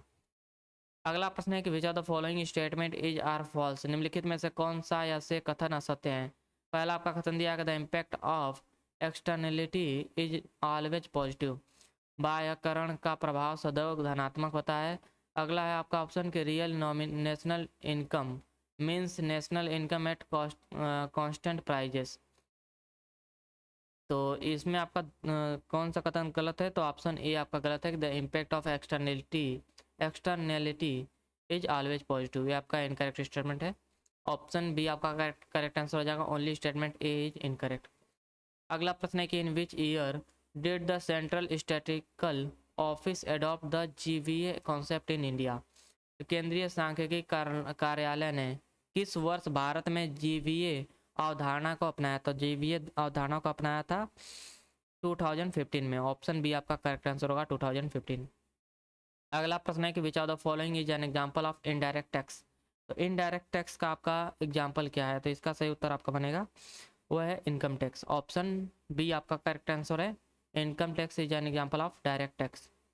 अगला प्रश्न है आपका कि GDP deflator is equal to dash, तो GDP deflator is equal to nominal GDP upon real GDP into 100 होता है। ऑप्शन डी आपका करेक्ट है, यहाँ पर एक्सप्रेशन है। अगला प्रश्न है कि in which union budget was India's first sovereign wealth fund named national investment and infrastructure fund NIIF announced, तो किस केंद्रीय बजट में राष्ट्रीय निवेश और अवसंरचना कोष नामक भारत के पहले संप्रभु धन कोष की घोषणा की गई थी, तो इसकी घोषणा की गई थी आपका 2015-16 में। ऑप्शन ए आपका करेक्ट आंसर होगा 2015-16। अगला प्रश्न है कि dash expenditure and dash receipt are shown by the government budget, तो इसका करेक्ट आंसर क्या बनेगा कि estimated expenditure and estimated budget expenditure, अरे estimated expenditure and estimated receipt are shown by the government budget. Option D आपका correct answer होगा, वास्तविक expenditure and अनुमानित रिसिप्ट, अनुमानित प्राप्तियां आपके सरकारी बजट द्वारा दर्शाई जाती हैं। अगला प्रश्न है कि non tax revenue is a part of dash, तो non tax revenue is a part of revenue receipt. Option C या और ऑप्शन बी आपका करेक्ट आंसर होगा, रेवेन्यू रिसिप्ट। अगला प्रश्न है कि which of the following is an example of factor payment, तो फैक्टर पेमेंट का आपका एग्जांपल क्या है, इनमें से यह है आपका पेंशन। ऑप्शन डी आपका करेक्ट आंसर है, पेंशन। अगला प्रश्न है in national income accounting GVA stand for dash, राष्ट्रीय आय लेखांकन में जीवीए का अर्थ डैश है, तो जीवीए का अर्थ आपका होता है gross value added. Option D आपका करेक्ट आंसर होगा, ग्रॉस वैल्यू एडेड। अगला प्रश्न है कि GDP calculated at some constant set of price is called dash, तो GDP calculated at some constant set of price is called real GDP. Option A आपका correct answer होगा, इसे वास्तविक सकल घरेलू उत्पाद कहा जाता है। अगला प्रश्न है कि duties levied on goods produce with in the country और डैश, देश में उत्पादित वस्तुओं पर लगाए गए कर डैश कहलाते हैं, तो यह कर कहलाते हैं आपके एक्साइज टैक्सेस, उत्पादन कर कहलाते हैं। ऑप्शन बी आपका करेक्ट आंसर होगा। अगला प्रश्न है कि which of the following is referred to as paper tax, निम्नलिखित में से किसे कागजी कर कहा जाता है, तो पहला आपका दिया वेल्थ टैक्स या फिर गिफ्ट टैक्स, तो इसका करेक्ट आंसर होगा आपका option C, both first and second both are the referred as paper tax. Option C आपका करेक्ट आंसर है। अगला प्रश्न है आपका कि if the value of gross fiscal deficit will be more than net interest liabilities, the value of gross primary deficit will be dash, तो यदि सकल राजकोषीय घाटे का मूल्य निवल ब्याज दायित्व से अधिक होगा तो सकल प्राथमिक घाटे का मूल्य डैश होगा, तो सकल प्राथमिक घाटे का मूल्य आपका धनात्मक होगा। ऑप्शन बी आपका, ऑप्शन ए आपका करेक्ट आंसर है, पॉजिटिव होगा। अगला प्रश्न है कि when was the direct tax code bill introduced in the parliament of India, तो भारतीय संसद में प्रत्यक्ष कर संहिता विधेयक कब पेश किया गया था, तो इसे पेश किया गया था आपका 2010 में। ऑप्शन ए आपका करेक्ट आंसर होगा 2010। अगला प्रश्न है कि the collection of all bundles that the consumer can buy with her income at the prevailing market price is called dash. तो इसे कहा जाता है आपका बजट सेट, इसे कहा जाता है आपका बजट सेट। ऑप्शन ए आपका करेक्ट आंसर है बजट सेट। अगला प्रश्न है कि which of the following is correct regarding the national income. तो निम्नलिखित में से कौन सा राष्ट्रीय आय के संबंध में सही है। तो राष्ट्रीय आय के संबंध में आपका सही है आपका यहाँ पर। पहला दिया है कि intermediate goods are not included in the calculation of national income, सही स्टेटमेंट है। दूसरा स्टेटमेंट है कि final goods are included in the calculation of national income, ये भी आपका करेक्ट स्टेटमेंट है। तो यहाँ से आपका करेक्ट आंसर हो जाएगा option D, both first and second statement are correct. अगला प्रश्न है कि if there are n firm in the economy each assigned with a serial number from 1 to n, then as per the product method GDP can be written as dash। तो then GDP can be written as GBA1 plus GBA2 plus dot dot dot plus GBA1 GBAN। Option C आपका correct answer होगा। अगला प्रश्न है कि assume that the exchange rate between the US dollar and Indian rupees is $1 is equal to 55 rupees। Now if the exchange rate increases to $1 is equal to 60 rupees, then in this case the Indian rupees has dash in comparison to the US dollar। So the Indian rupees has depreciation in comparison to the has depreciated in comparison to the US dollar। Option A आपका correct answer होगा। अगला आपका प्रश्न है कि which of the following is not one of the method of national income estimation. तो national income estimation का आपका कौन सा आपका मेथड नहीं है, विधि नहीं है। तो इसका करेक्ट ऑप्शन बनेगा आपका banking method. Banking method is not one of the method of national income estimation. अगला प्रश्न है कि gross primary deficit is the difference between dash. सकल प्राथमिक घाटा डैश के बीच का अंतर है। तो सकल प्राथमिक घाटा आपका अंतर है gross fiscal deficit and net interest liabilities के बीच का आपका डिफरेंस है। ऑप्शन बी आपका करेक्ट आंसर है। Gross fiscal deficit and net interest liability के बीच का अंतर आपका है ग्रॉस प्राइमरी डिफिसिट। अगला आपका प्रश्न है यहाँ से कि which Indian budget introduced a statement highlighting the gender sensitivity of the budgetary allocation. तो किस वर्ष में भारतीय बजट में बजटीय विनिधान की लिंग संवेदनशीलता को विशेष महत्व देते हुए एक वितरण प्रस्तुत किया गया है था। तो यह आपका वितरण प्रस्तुत किया गया था 2005-06 में। ऑप्शन सी आपका करेक्ट आंसर होगा। अगला प्रश्न है कि the value of GDP at current prevailing price is called dash. तो इसे आपका कहा जाता है नॉमिनल GDP ना। ऑप्शन ए आपका करेक्ट आंसर होगा। इसे कहा जाता है आपका नॉमिनल GDP। अगला प्रश्न है कि the subject of the study of macro economy is based on which principle. तो यह आपका बेस्ड होता है on the principle of national income. Option A आपका करेक्ट आंसर है।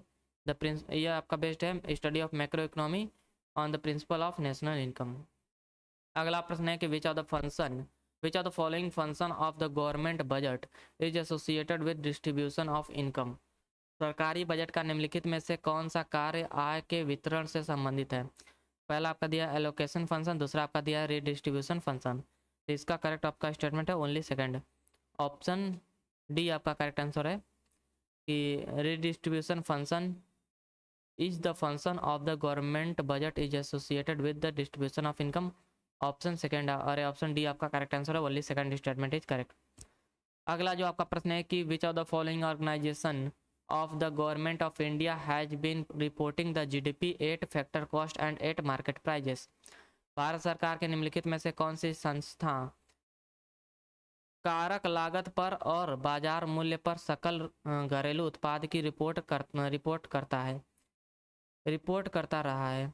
तो यह आपका है national statistical office. Option C आपका करेक्ट आंसर होगा, नेशनल राष्ट्रीय सांख्यिकी कार्यालय आपका करेक्ट आंसर होगा। अगला प्रश्न है कि विच type of tax act as an automatic stabilizer in the economy.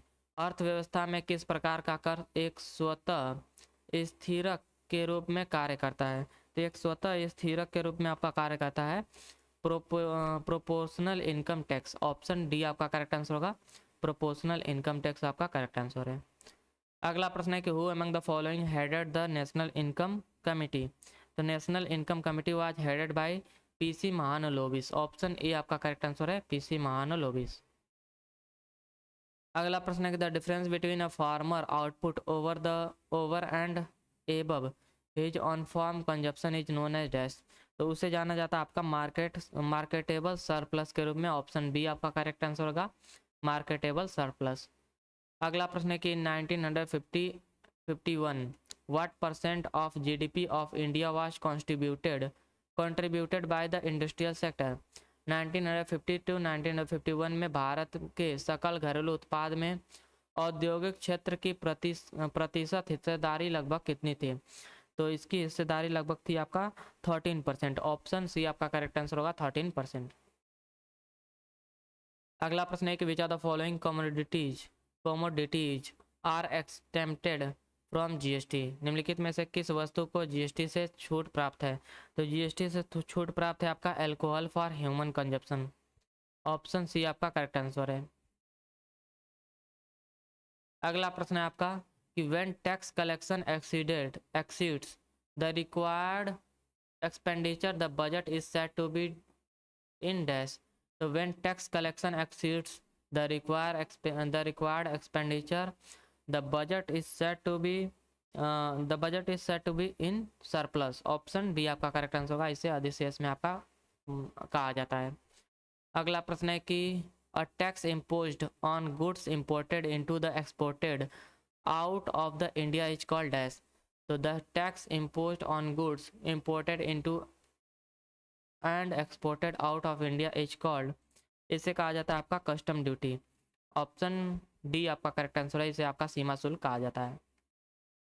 अगला प्रश्न है कि lack of financial discipline by government can lead to dash. तो lack of financial discipline by government can lead to, पहला आपका दिया इसमें स्टेटमेंट की एक्सेस एक्सपेंडिचर और दूसरा आपका इन्फ्लेशन। तो यहाँ से आपका दोनों करेक्ट है, तो ऑप्शन सी आपका करेक्ट आंसर होगा कि lack of financial discipline by government can lead to excess expenditure and inflation.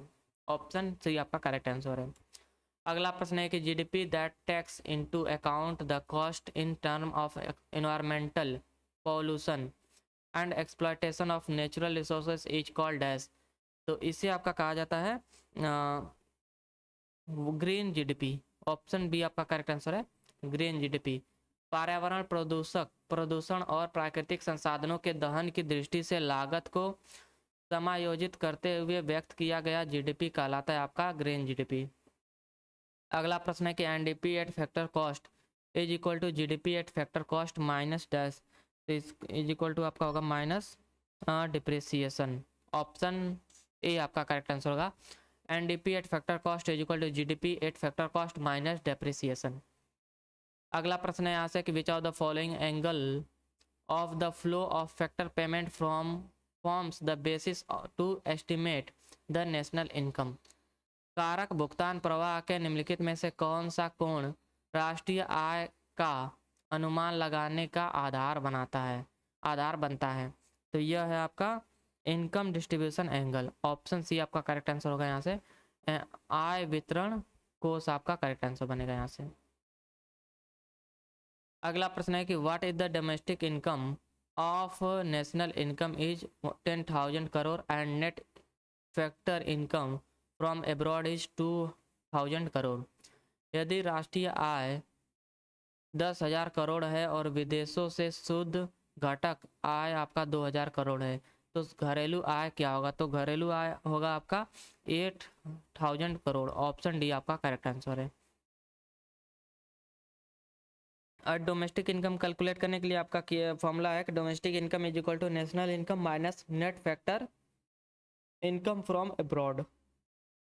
अगला आपका प्रश्न है यहाँ से कि to combat inflation what is the usual monetary policy stance adopted? मुद्रास्फीति पर नियंत्रण पाने के लिए कौन सा सामान्य मौद्रिक नीति दृष्टिकोण अपनाया जाता है? तो यह आपका सामान्य मौद्रिक नीति दृष्टिकोण है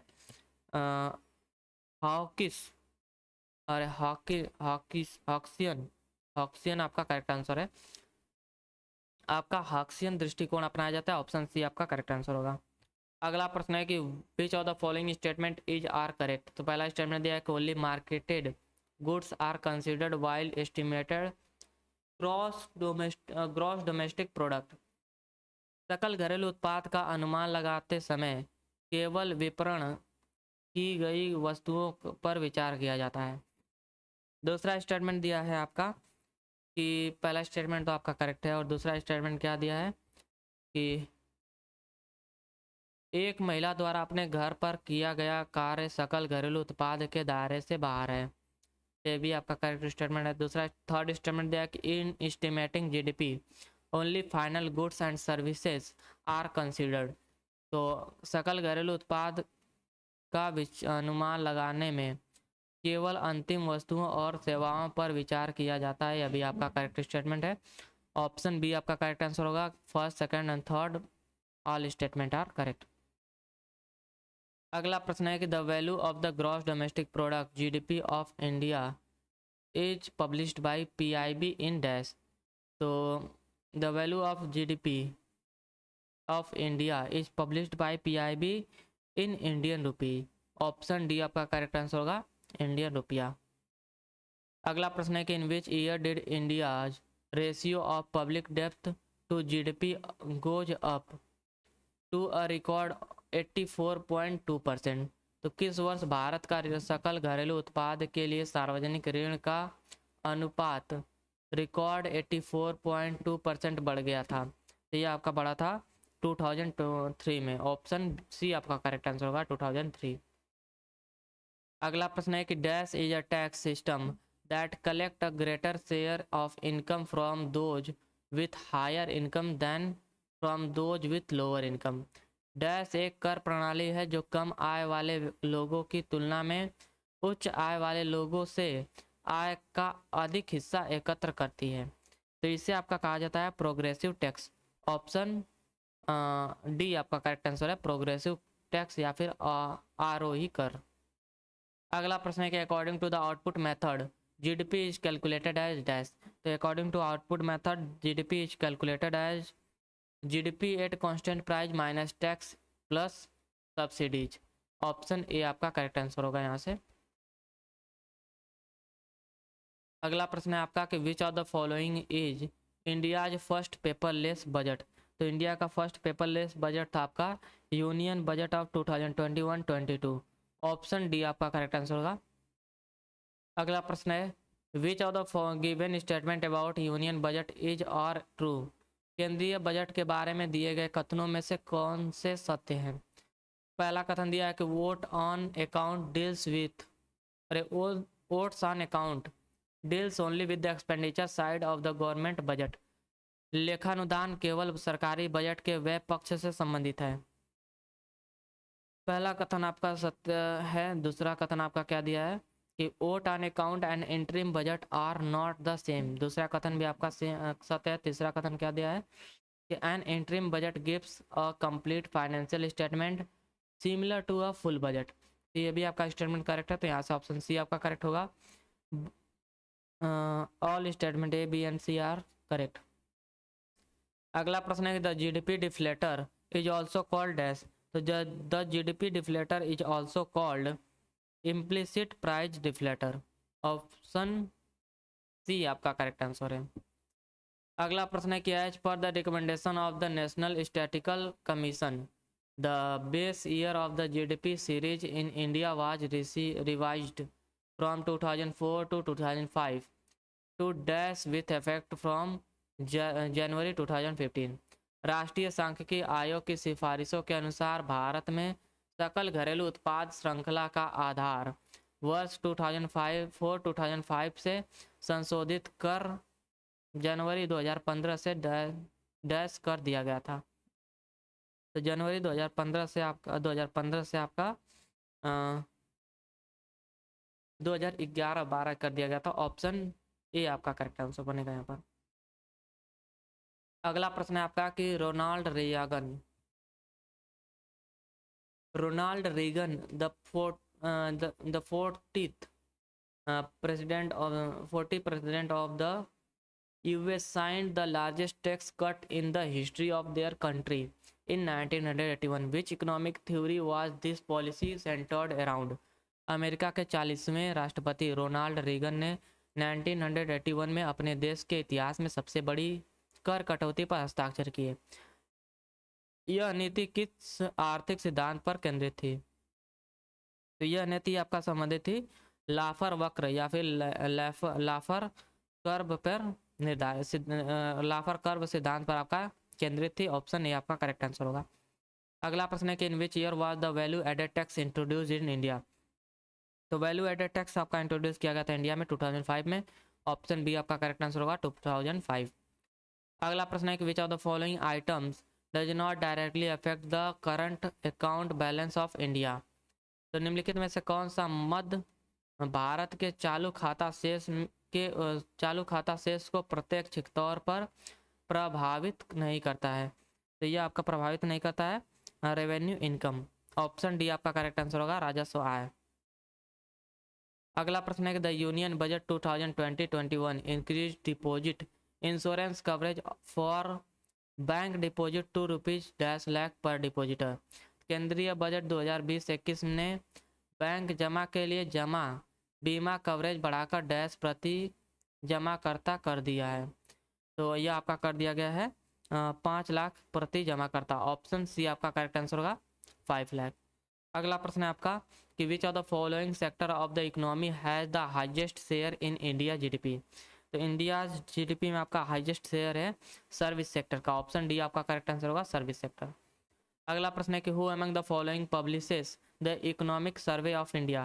the economic survey of India was published by ministry of finance. Option A आपका करेक्ट आंसर होगा।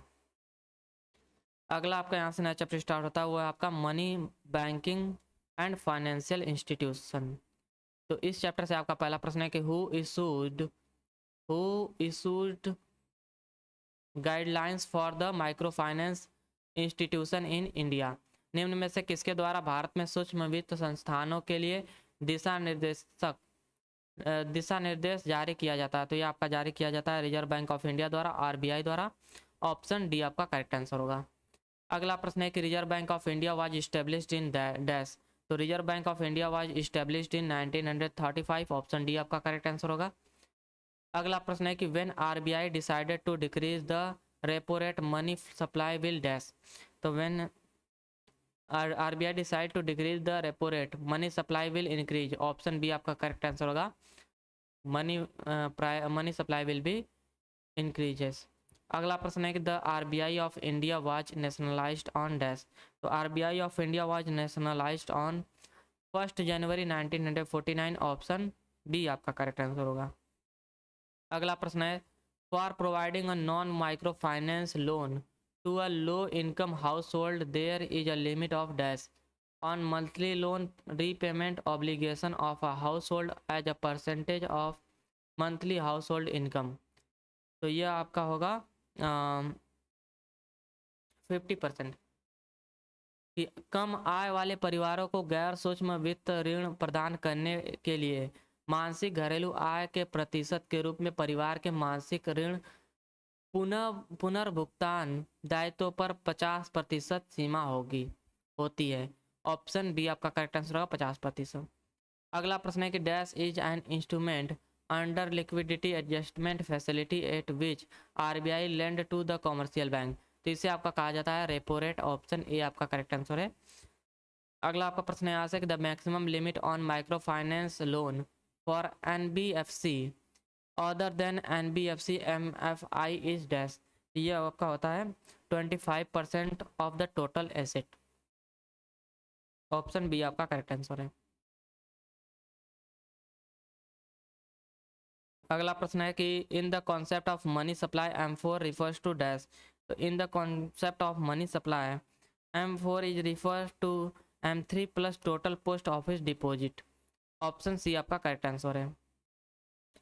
अगला प्रश्न है कि identify the correct statement in the context of money supply. मुद्रा आपूर्ति के संदर्भ में सही कथनों की पहचान कीजिए। तो इसमें से आपका सही कथन क्या दिया है? पहला दिया है आपका कि money supply refers to the total value of volume of the money held by public at a particular point of time. दूसरा स्टेटमेंट दिया है कि money supply is a flow concept. और थर्ड स्टेटमेंट दिया है कि M1 is the most liquid measure of money supply. यहाँ से आपका जो करेक्ट स्टेटमेंट है वो है आपका पहला और आपका तीसरा स्टेटमेंट करेक्ट है। यहाँ से आपका करेक्ट ऑप्शन क्या बनेगा? Option D, only first and third statement are correct. अगला प्रश्न है आपका कि which of the following is a function performed by commercial bank in India. तो कॉमर्शियल बैंक द्वारा परफॉर्म फंक्शन है वो है क्रेडिट क्रिएशन। ऑप्शन ए आपका करेक्ट आंसर है, क्रेडिट क्रिएशन, ऋण निर्माण। अगला प्रश्न है आपका कि in India all loans that are below dash are considered as micro loan. Micro loan में आपका कौन सा लोन आते हैं? वो लोन आते हैं जिसकी राशि मतलब 1 लाख से कम होती है। ऑप्शन ए आपका करेक्ट आंसर होगा। अगला प्रश्न है कि which of the following micro finance institution was established in India at the time of independence. तो इंडिपेंडेंस के समय आपका स्थापित किया गया था रूरल कोऑपरेटिव्स। ऑप्शन सी आपका करेक्ट आंसर होगा, ग्रामीण सहकारी आपका स्थापित किया गया था इंडिपेंडेंस के वक्त। अगला प्रश्न है कि which of the following option is not an example of saving small saving. तो स्मॉल सेविंग का आपका एग्जांपल नहीं है, यह है आपका म्यूचुअल फंड। ऑप्शन ए आपका करेक्ट आंसर होगा। अगला प्रश्न है कि what is the difference between a debit card and a credit card. तो डेबिट कार्ड और क्रेडिट कार्ड में आपका डिफरेंस होता है कि debit card withdraws money directly from a bank account while credit card allows borrowing up to a certain limit. Option C आपका correct answer है। अगला प्रश्न है आपका which of the following is not a characteristics of money. तो money का characteristic नहीं है इनमें से कौन सा? तो इसका सही उत्तर होगा आपका पेरिसेबिलिटी। पेरिसेबिलिटी आपका करेक्ट ऑप्शन होगा, ये आपका मनी का कैरेक्टरिस्टिक नहीं है। अगला प्रश्न है कि the important milestone of the SHG self help group bank linkage movement was spearheaded by dash with the support of RBI। तो इसका सही उत्तर होगा आपका NABARD, spearheaded by NABARD with the support of RBI। Option C आपका correct answer है। अगला प्रश्न है कि what is the dimension related to the sustainability of micro finance institution in India. तो यह आपका डायमेंशन है dependency on donor funding. Option A आपका करेक्ट आंसर है, dependency on donor funding is a dimension related to the sustainability of micro finance institution in India. अगला प्रश्न है कि what does the term interest refers to in banking. Banking के संदर्भ में आपका टर्म जो आपका है इंटरेस्ट किससे संबंधित है? तो ये आपका संबंधित है the additional amount earned on a loan और अ डिपॉजिट। ऋण या जमा पर अर्जित अतिरिक्त राशि को आपका इंटरेस्ट कहा जाता है। ऑप्शन ए आपका करेक्ट आंसर है। अगला प्रश्न है आपका कि what is the main role of commercial bank in the economy. तो अर्थव्यवस्था में व्यावसायिक बैंकों की मुख्य भूमिका क्या है? तो मुख्य भूमिका आपका होता है to promote economic growth and development, आर्थिक वृद्धि और विकास को बढ़ावा देना। ऑप्शन ए आपका करेक्ट आंसर है। अगला प्रश्न है कि which of the following is a key objective of micro finance institution in India. निम्नलिखित में से कौन सा भारत में सूक्ष्म वित्त संस्थानों का एक प्रमुख उद्देश्य है? इसका एक प्रमुख उद्देश्य आपका promoting financial inclusion and poverty alleviation. Option D आपका करेक्ट आंसर होगा, वित्तीय समायोजन को बढ़ावा देना और निर्धनता का निवारण करना आपका इसका मुख्य उद्देश्य होता है माइक्रो फाइनेंस इंस्टीट्यूशन का। अगला प्रश्न है कि which of the following statement best define a micro finance institution. तो माइक्रो फाइनेंस इंस्टीट्यूशन को बेस्ट डिफाइन करता है आपका कि MFI are non profit organisation that provide financial services to low income individual and small businesses. Option D आपका correct answer होगा। अगला आपका प्रश्न यहाँ पर क्या बनता है कि what is the main function of money in an economy. तो किसी अर्थव्यवस्था में मुद्रा का मुख्य कार्य क्या है? तो किसी अर्थव्यवस्था में मुद्रा का मुख्य कार्य होता है to facilitate exchange. Option C आपका करेक्ट आंसर होगा, विनियमन विनियम अरे विनिमय को सुगम बनाना आपका करेक्ट आंसर होगा इसका। ये आपका फंक्शन होता है मनी का। अगला प्रश्न है कि what is the meaning of the term collateral in bank. Collateral शब्द का अर्थ होता है आपका an asset placed as a security for loan. ऋण के लिए सुरक्षा के रूप में गिरवी रखी गई संपत्ति को आपका कोलेटरल कहा जाता है। अगला आपका प्रश्न है कि what is the purpose of saving account. तो बचत खाते का उद्देश्य क्या होता है। तो बचत खाते का उद्देश्य होता है कि earning interest on deposits. Option B आपका करेक्ट आंसर होगा, जमा पर ब्याज अर्जित करना। अगला प्रश्न है कि which of the following is N example of micro finance institution in India. तो निम्नलिखित में से कौन सा एक माइक्रो फाइनेंस इंस्टीट्यूशन का एक उदाहरण है। तो यह है आपका बंधन बैंक। ऑप्शन बी आपका करेक्ट आंसर हो जाएगा, बंधन बैंक। अगला प्रश्न है कि what is the main source of income for commercial bank. Commercial bank के आपका मेन सोर्स ऑफ इनकम होता है इंटरेस्ट ऑन लोन और interest on loan and advance. ऋण और अग्रिम राशि पर अर्जित ब्याज ही आपका मेन सोर्स ऑफ इनकम होता है कॉमर्शियल बैंक्स का। अगला प्रश्न है कि which institution mainly provides financial assistant and support to micro finance institution in India. तो यह आपका सपोर्ट प्रोवाइड करता है सिडबी। ऑप्शन डी आपका करेक्ट आंसर होगा, small industries development bank of India. अगला प्रश्न है कि what does the term overdraft means in banking. तो ओवरड्राफ्ट का अर्थ होता है आपका short term financing facility. Option C आपका करेक्ट आंसर होगा, शॉर्ट टर्म फाइनेंसिंग फैसिलिटी। अगला प्रश्न है कि who said the following money is what money does. Money is what money does. तो यह आपका कथन है यह कथन आपका है प्रोफेसर वालकर का, प्रोफेसर वाकर का। ऑप्शन सी आपका करेक्ट आंसर होगा, प्रोफेसर वाकर। अगला प्रश्न है कि what is the main purpose of a bank statement. Bank statement का मुख्य उद्देश्य क्या है। तो बैंक स्टेटमेंट का मुख्य उद्देश्य आपका to track income and expenses. Option A आपका करेक्ट आंसर होगा, आय और व्यय का पर नजर रखना आपका बैंक स्टेटमेंट का पर्पज होता है। अगला प्रश्न है कि WOMEN women's self help group member appointed as a banking agent is called dash. तो उन्हें कहा जाता है आपका बैंक मित्र। ऑप्शन ए आपका करेक्ट आंसर होगा, बैंक मित्र। अगला प्रश्न है कि in 2014 Bandhan financial services micro lender with headquarter at dash was granted in principle approval by RBI to start a universal bank.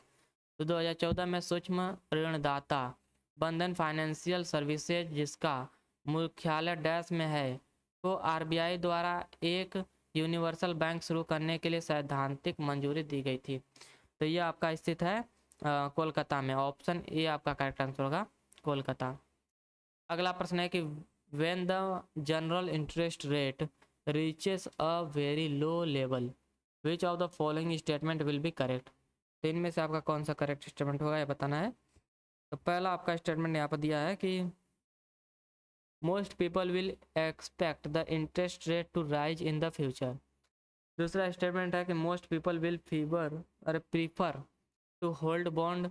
C statement दिया है कि most people will speculate a further decline in the rate of interest.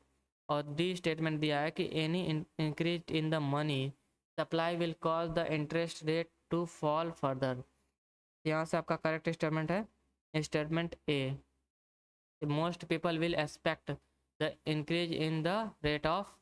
Increase in interest rate in the future. Option C A आपका correct answer होगा।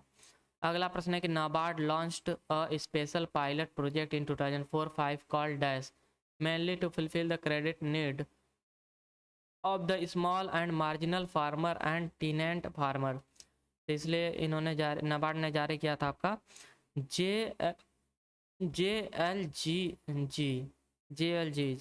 Joint liability groups, इन्होंने आपका जारी किया था, लॉन्च किया था।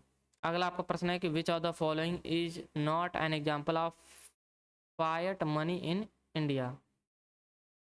तो फायट मनी का आपका उदाहरण नहीं है, यह है आपका 200 बैंक चेक। ऑप्शन बी आपका करेक्ट आंसर होगा। अगला प्रश्न है कि who gave the concept of money illusion for the first time. तो मौद्रिक भ्रम का अवधारणा सर्वप्रथम किसने दी थी। तो मनी भ्रम की अवधारणा दी थी सर्वप्रथम इरविंग फिशर ने। ऑप्शन सी आपका करेक्ट आंसर होगा, इरविंग फिशर।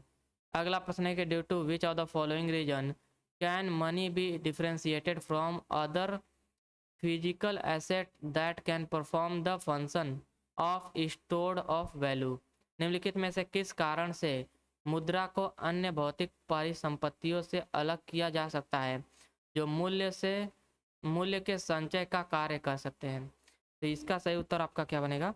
इसका सही उत्तर है आपका money is easy to store, option D आपका करेक्ट आंसर है।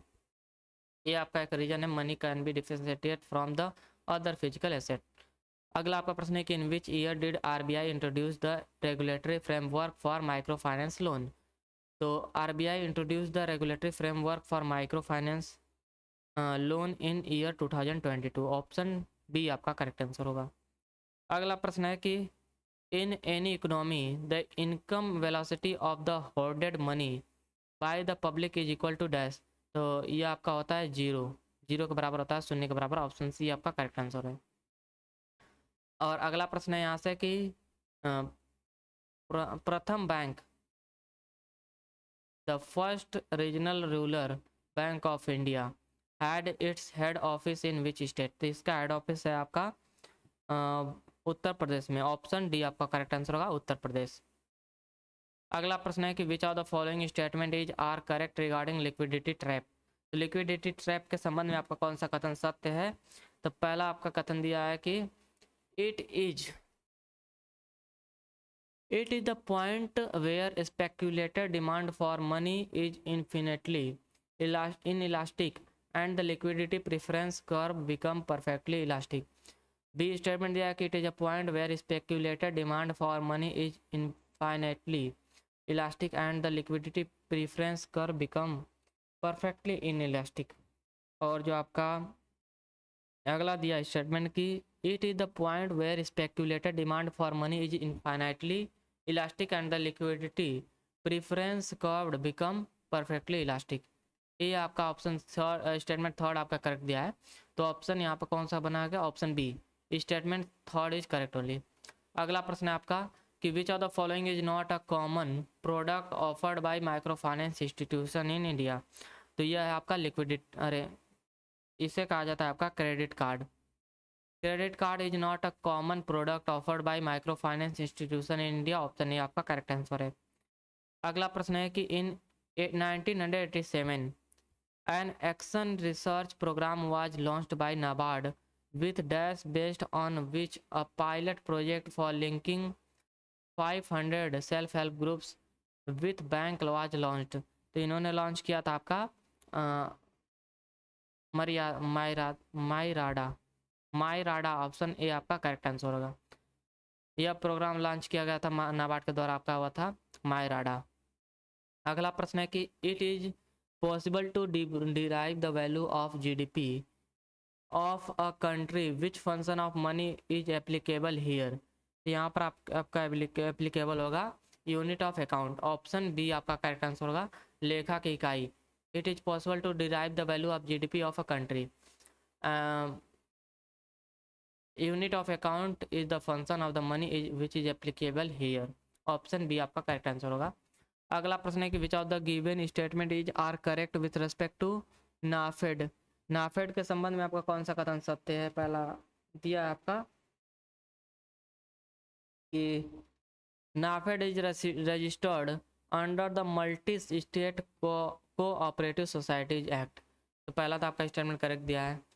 दूसरा आपका स्टेटमेंट क्या दिया है यहाँ पर कि it was set up with the objective of promoting cooperative marketing of agricultural produce to benefit farmers. नहीं भाई।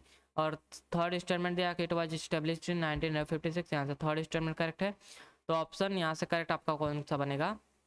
वो बनेगा आपका नाफेड के संबंध में ना, तो नहीं भाई, दूसरा सही है, तीसरा गलत है आपका। ये आपका स्थापित किया गया था फार्मर्स की सहायता के लिए। यहाँ से आपका करेक्ट ऑप्शन बनेगा option D, only first and second statement are correct. और आपका थर्ड स्टेटमेंट आपका इनकरेक्ट है क्योंकि इसकी स्थापना हुआ था 1958 में। अगला प्रश्न है आपका कि with regard to the currency deposit ratio CDR all of the following is true except dash. तो कौन सा आपका गलत है और बाकी सभी सही है? पहला आपका है कि it depends on seasonal pattern of expenditure. दूसरा है कि it is a behavioural parameter. और थर्ड आपका है कि during festive season the CDR typically decline. और ऑप्शन डी दिया है कि it reflects people preference for liquidity. यहाँ से आपका निम्नलिखित में से जिसे छोड़कर आपका सत्य है, सभी सत्य हैं, तो ऑप्शन डी आप अरे ऑप्शन सी आपका इनकरेक्ट है। इसे छोड़ के आपका सभी सत्य कथन है। अगला प्रश्न है कि which of the following programme was launched by NABARD in 2015 to promote the livelihood of the people in both farms and off farms activities. यह प्रोग्राम का नाम था आपका लेड पी। ऑप्शन बी आपका करेक्ट आंसर होगा, लेड पी। इसका full form था आपका livelihood and enterprise development programme. अगला आपका प्रश्न यहाँ से कि who issues 10 rupees note in India. तो 10 rupees note was issues in India by RBI। Option A आपका करेक्ट आंसर होगा, RBI। अगला प्रश्न है कि which measures is the Reserve Bank mostly likely to take a combat inflation in the economy. तो अर्थव्यवस्था में मुद्रास्फीति से निपटने के लिए रिजर्व बैंक द्वारा कौन सा उपाय किए जाने की सबसे अधिक संभावना होती है। तो इसका आपका ऑप्शन दिया है ए इंक्रीज रेपो रेट, दूसरा है आपका इंक्रीज मनी सप्लाई, और दूसरी आपका कि डिक्रीज कैश रिजर्व रेशियो। इसका करेक्ट ऑप्शन है ऑप्शन ए आपका करेक्ट आंसर है ए इंक्रीज रेपो रेट। आपका RBI जो है आपका mostly likely to take a combat inflation in the economy is to increase the repo rate. Option A आपका correct answer है। अगला आपका प्रश्न यहाँ से क्या है कि which of the following is the compelling factor that produce a very high prepayment rate of 98% in the combat or concept of lending to group of poor women initiated by Dr. Yunus। तो doctor Yunus द्वारा आपका initiated था joint liability putting social pressure to repay loan. संयुक्त देता ऋण चुकाने के लिए सामाजिक दबाव डालना। ऑप्शन सी आपका करेक्ट आंसर है। अगला आपका प्रश्न यहाँ से कि in which year did RBI accord approval to the Equitas holding to launch a small finance bank. RBI ने किस वर्ष इक्विटास होल्डिंग को लघु वित्त बैंक शुरू करने की मंजूरी दी थी। तो इसे मंजूरी आपका दिया गया था RBI द्वारा 2016 में। ऑप्शन सी आपका करेक्ट आंसर है। अगला प्रश्न है कि which state is the largest in term of the outstanding portfolio of micro finance loan as per the MFIN micrometer Q4 FY 2021-22। तो इसका सही उत्तर होगा आपका तमिलनाडु। ऑप्शन डी आपका करेक्ट आंसर हो जाएगा। Tamil Nadu is the largest state in the term of the outstanding portfolio of micro finance loan. अगला प्रश्न है कि which of the following statement is are true about currency note. तो करेंसी नोट के संदर्भ में आपका कथन क्या है। पहला दिया है कि they do not have intrinsic value, पहला आपका करेक्ट स्टेटमेंट है। दूसरा स्टेटमेंट आपका है कि they can be called fight money, यह कागजी मुद्दा कहा जा सकता है, यह भी सत्य है। तीसरा है कि they are not legal tender, यह आपका इनकरेक्ट स्टेटमेंट हो जाएगा आपका थर्ड। तो यहाँ से आपका करेक्ट ऑप्शन बनेगा option C, only first and second statement are true. और इस क्लास को हम लोग यहीं पर समाप्त करते हैं। बाकी के आपके जो प्रश्न बचे हैं लगभग 210 बचे हैं प्रश्न, उन 210 प्रश्नों को हम लोग नेक्स्ट पार्ट में कवर कर लेंगे। तो आशा करता हूँ आपको ये वीडियो पसंद आया होगा। So please do like and subscribe my channel and do share it with your friends. और आज ही आपका अपलोड हो जाएगा सेकंड पार्ट भी, तो ज़्यादा परेशान मत होइएगा। तो चलिए आज की क्लास को यहीं पर समाप्त करते हैं।